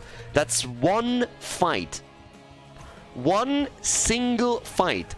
They were even. Kira was ahead in damage. And just one fight after Vile Infection, and all of a sudden Nazeebo has easily pulled into the top damage numbers in the game here. Now they traded still evenly, and now they're losing Arthurs. So Disgusting needs to be a little bit careful that they're not starting to grief here after all. But this gives you a bit of an idea how these fights are now going to shape up as the game continues. So if Kerrigan doesn't get that final hit in on Nazeebo, if Nazeebo survives, if Lavakal can keep him alive, you have a good idea where this would have been going. But as is, I gotta give the French credit. They are fighting back as best they can. So they are going for heavy aggression here, trying to get those victories, and so far, so good. Try and claw your way back, one kill at a time. That's what they're trying to do. Arthur's was a bit... That was a stupid death. That was something that shouldn't really have happened. Staggering a death there was absolutely unnecessary, and it ruined the objective for them. So we'll see how that's going to play out. Objective obviously goes now to the blue team. Bot lane, we could see another catapult escorted in. Second one is already coming, so somebody has to drop down to the bottom and deal with it, and that's going to be Thrall and Yrel. It's a 5 versus 5 again. Nazeebo with 213 stacks. We're still going to keep an eye on this. Again, it's going to boost, obviously, his survivability by quite a bit. So we'll see how heavily they can focus on that. But here we are. They're starting to get the next play through the top. Okay. Off we go. What can they do with this one? Another quick hit coming. Yeah, they try to get the keep. I mean, they got a lot going for themselves here. It's all about the objective, and the keep is definitely in the cards for them. I don't think they can take the core down, but thanks to the objective, 19 minutes in, the keep is definitely happening. They want to go for the core. They want to end the game here. It's probably their best chance to win the game, and they know it too. So they're trying to go for it right away. Already Arion in trouble on Kira, but so is the blue team. Nazeebo gets the kill against Morales before Kerrigan is going for him. Kel'Thuzad is dead. It's a 4 versus 3. And Nazeebo is just crushing everything.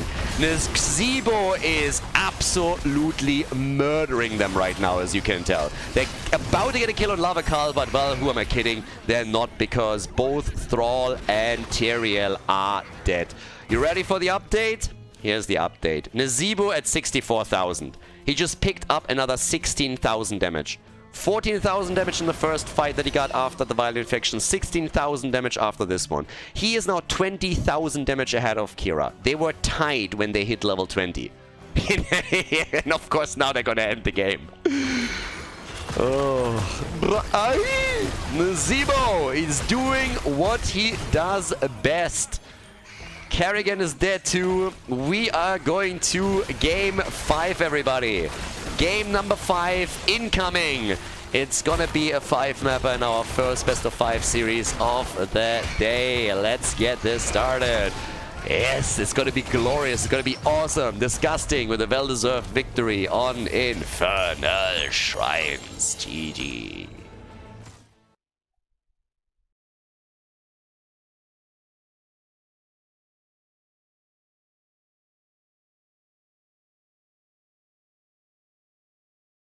We get a 5-mapper right at the start of the day in the loser bracket between Disgusting and La Croissade. We get a game that goes the distance. Okay, guys, 4 maps have been played, 40 heroes have been played, none of them can be picked again. 22 heroes are banned for the playoffs, meaning 62 heroes are unavailable, and we only have 90 heroes in the pool. The 2 roles that are affected the most are the tanks and the supports, the healers. So first of all, when we're talking about tanks, it's Stitches and Cho'Gall. This is your options. On the side laners, we still got Chen, so I guess you could try and get him in.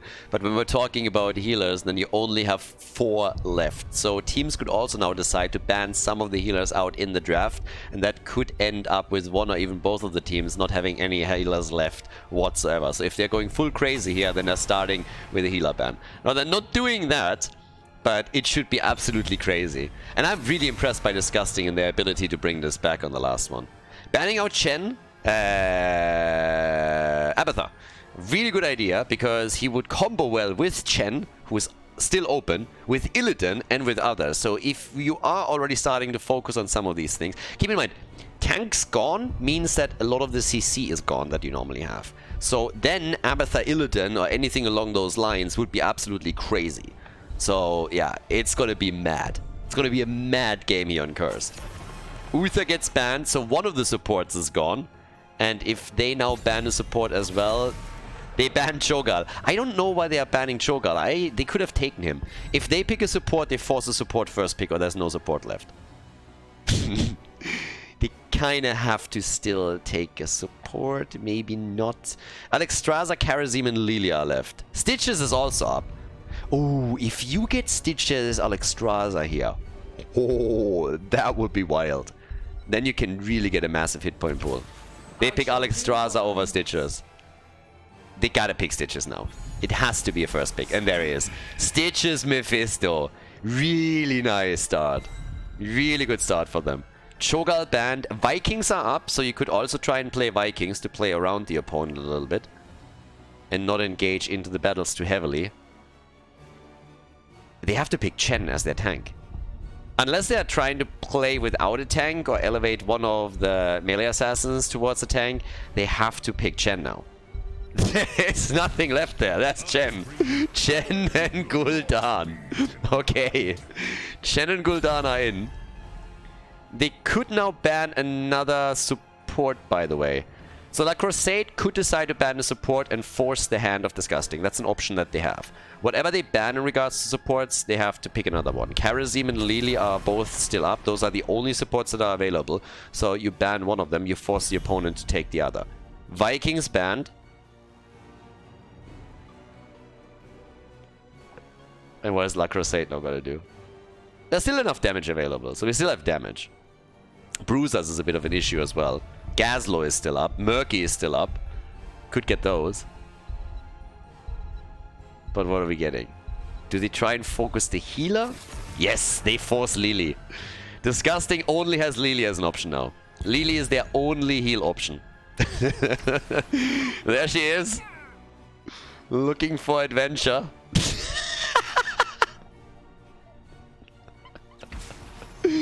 And we get Zamoro. Oh my god, we're going full quick match on this one. Oh, I would love to see a Butcher pick, but it's just not happening. It's just not happening. What are they still getting for damage? Zagara and Zul'jin are also still up. Reyna is up. Probius is up. Damage is not the problem here. Even Phoenix is still available. You could go Phoenix Murky and go Octograb and brrrr.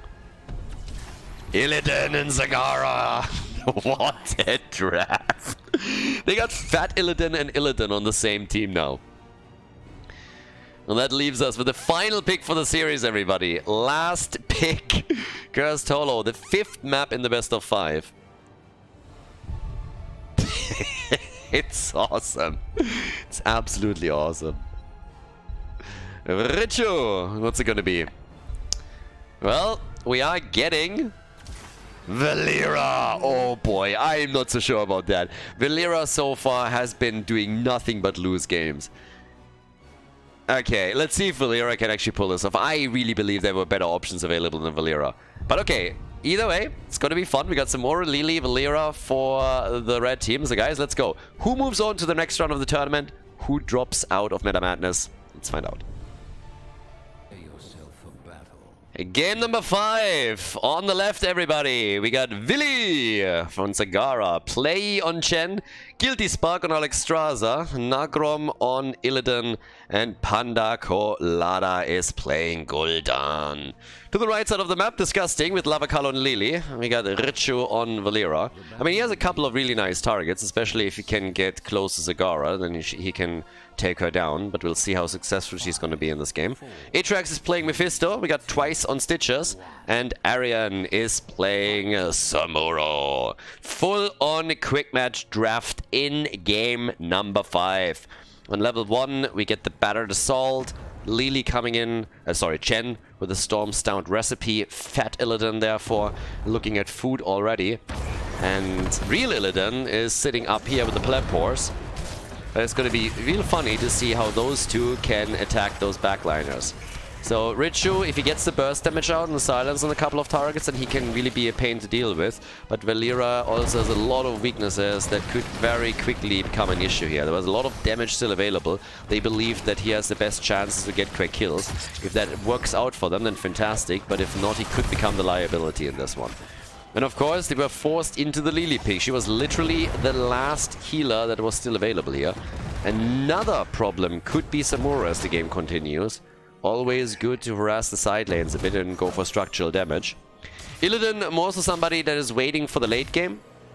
So we will keep our eyes on him in particular to see what he can do as the game continues, as forts are being destroyed. I mean, with Illidan, it's honestly the usual. He's always in a position where once that he gets a little bit more space to work with, he's going to become stronger and stronger and stronger. So that's going to be pretty important.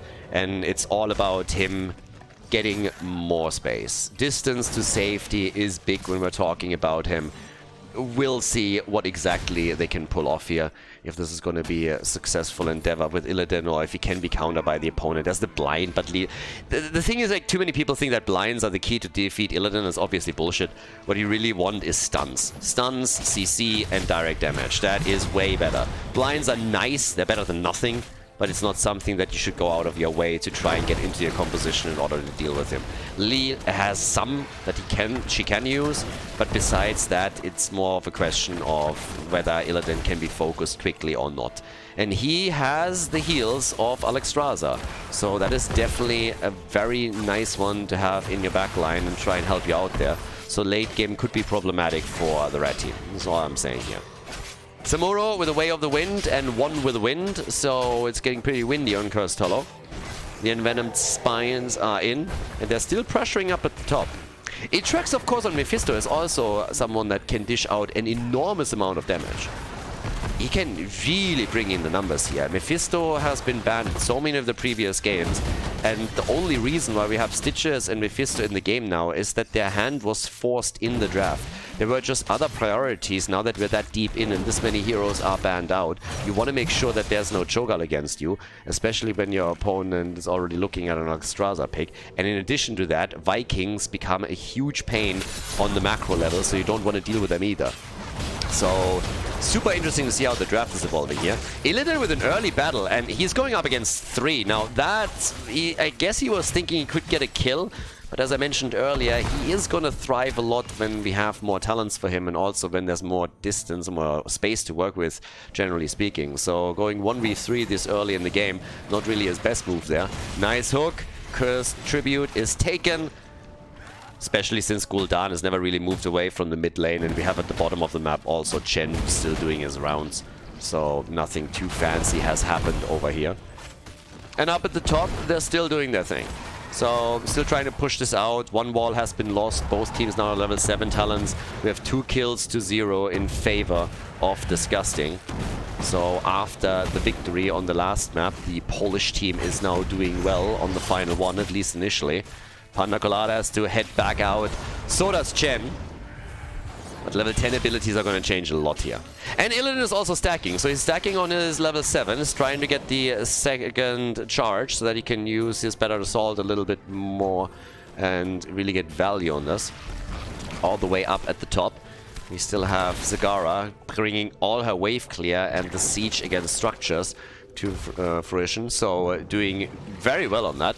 And yeah, really doing a job against the top lane fort. So that's still a big problem for them that they somehow got to deal with. Zagara is slowly and steadily whittling the hit points down, and that accounts for quite a lot. With that said, we now have Putrefaction and the Vile Cleaver. So also Stitch is adjusting his build a little bit here.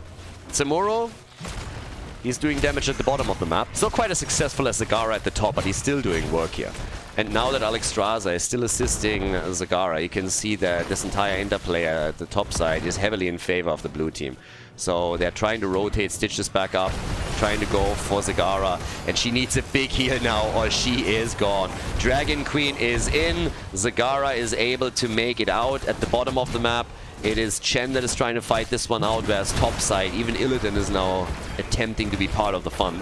Level 10 abilities are approaching very quickly for the two teams, and Stitches is doing his best to limit the vision of the blue team as much as he can, taking one creep tumor down after another. This is our 1v1 battle down at the bottom of the map. So doing their best there. In the middle though, Illidan again, he's again up against 3. Trying to escape here, trying to buy some time for the cooldowns and also for his ult, but he just can't get away here. Metamorphosis used, top kick plays, we get the Maw as well. At the top, they're still doing work. Zagara relentlessly attacking this, but a second trip gets now channeled through by the red team. Lili is able to lock that in. The continuous pressure at the top side is met with more aggression from Disgusting, as they're now trying to help out. But this fort is slowly falling. Slowly and steadily, they're losing the fort at the top lane. Yeah, Illidan is getting hit here as well. No Durance of Hate in this one, so instead we're getting the Consumed Souls. We also have the Putric Bile, so future adjustments have already been made here. 3 kills to 0. So at least initially, it's not looking great for the French team, but they are holding their own in experience. They're not falling behind despite these kills, and in structures they're pulling ahead. So the kill count might be disadvantageous to them. But generally, they are looking pretty alright here. I mean, they got to get those kills eventually, but as I've been saying, Illidan is going to excel in the late game, and that's basically what they're waiting for here.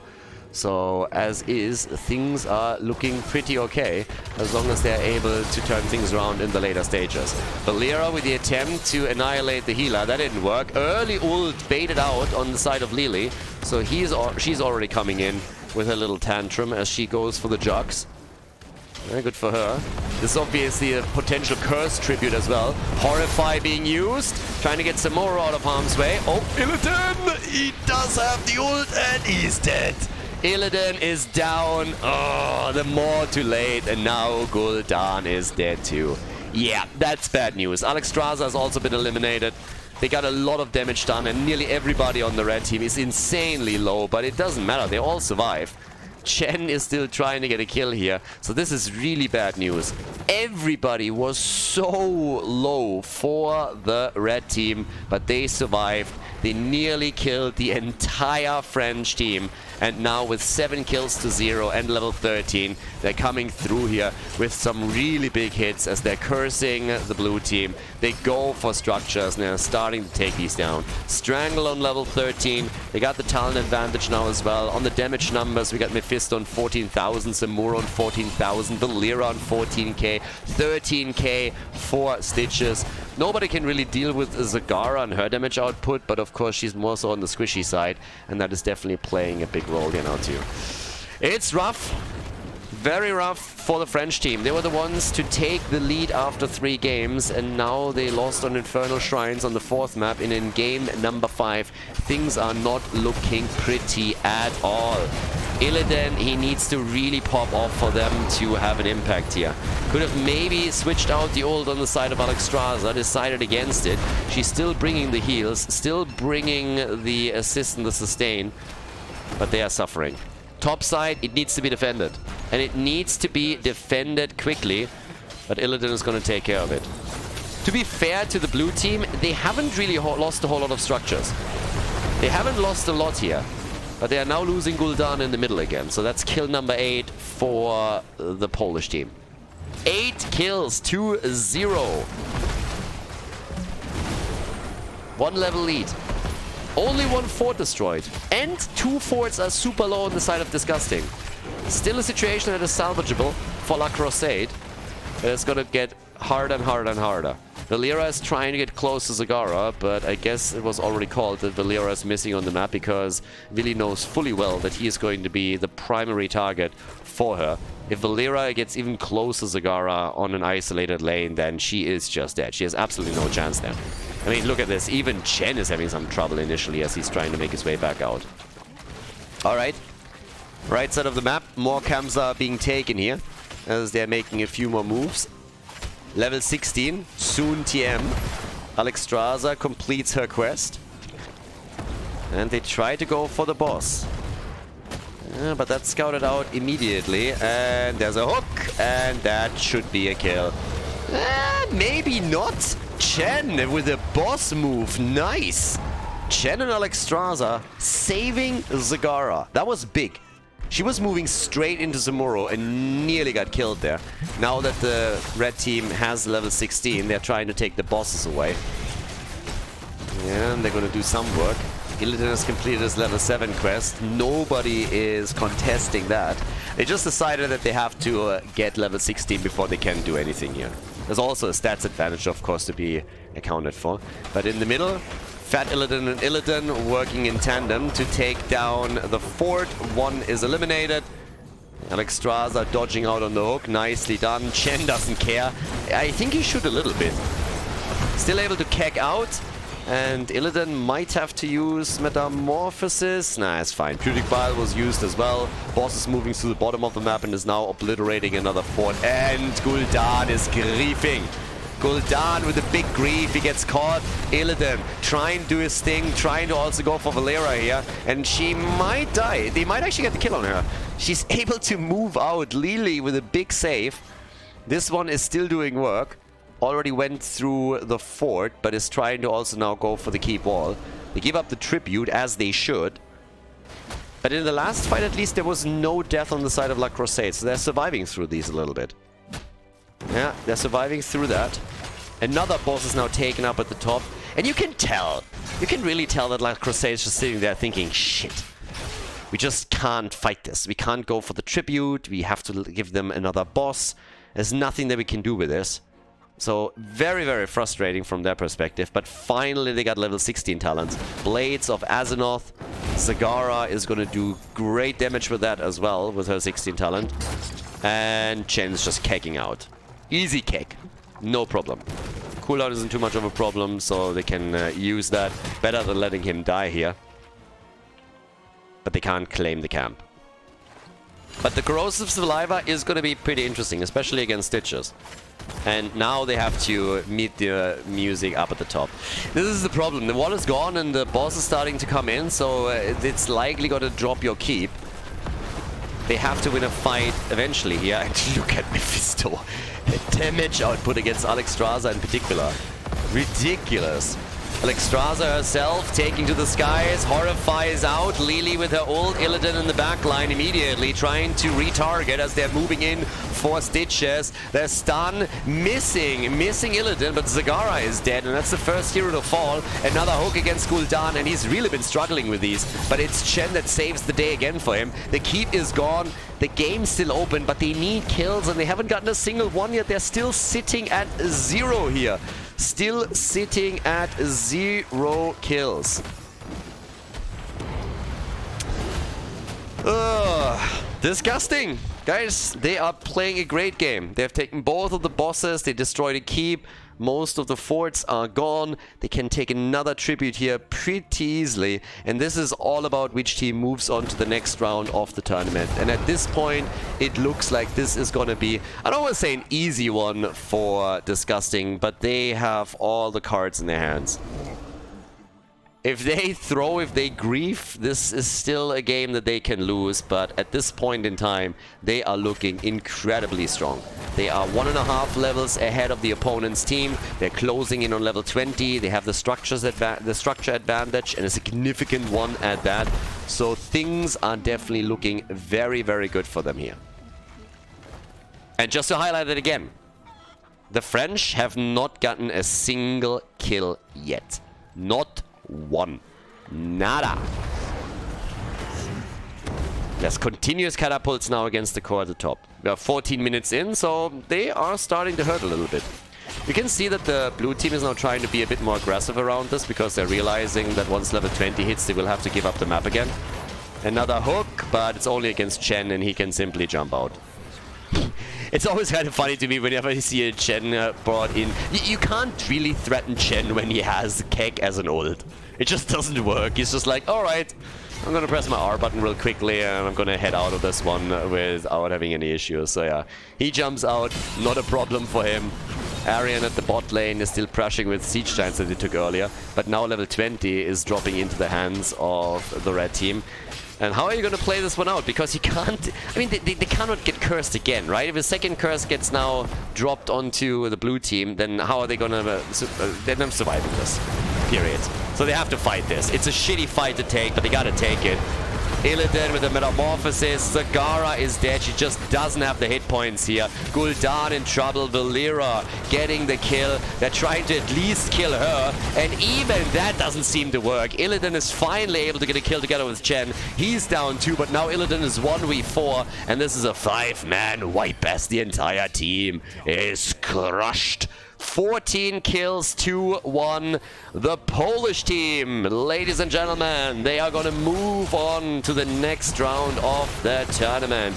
Nicely done. Mephisto, definitely the MVP here with 57,000 damage. Absolutely crushing it. And it is Disgusting that moves on to round 2 of the losers bracket here at Meta Madness. La Croissade, on the other hand, they're dropping out of the tournament as Cursed Hollow goes to the red team.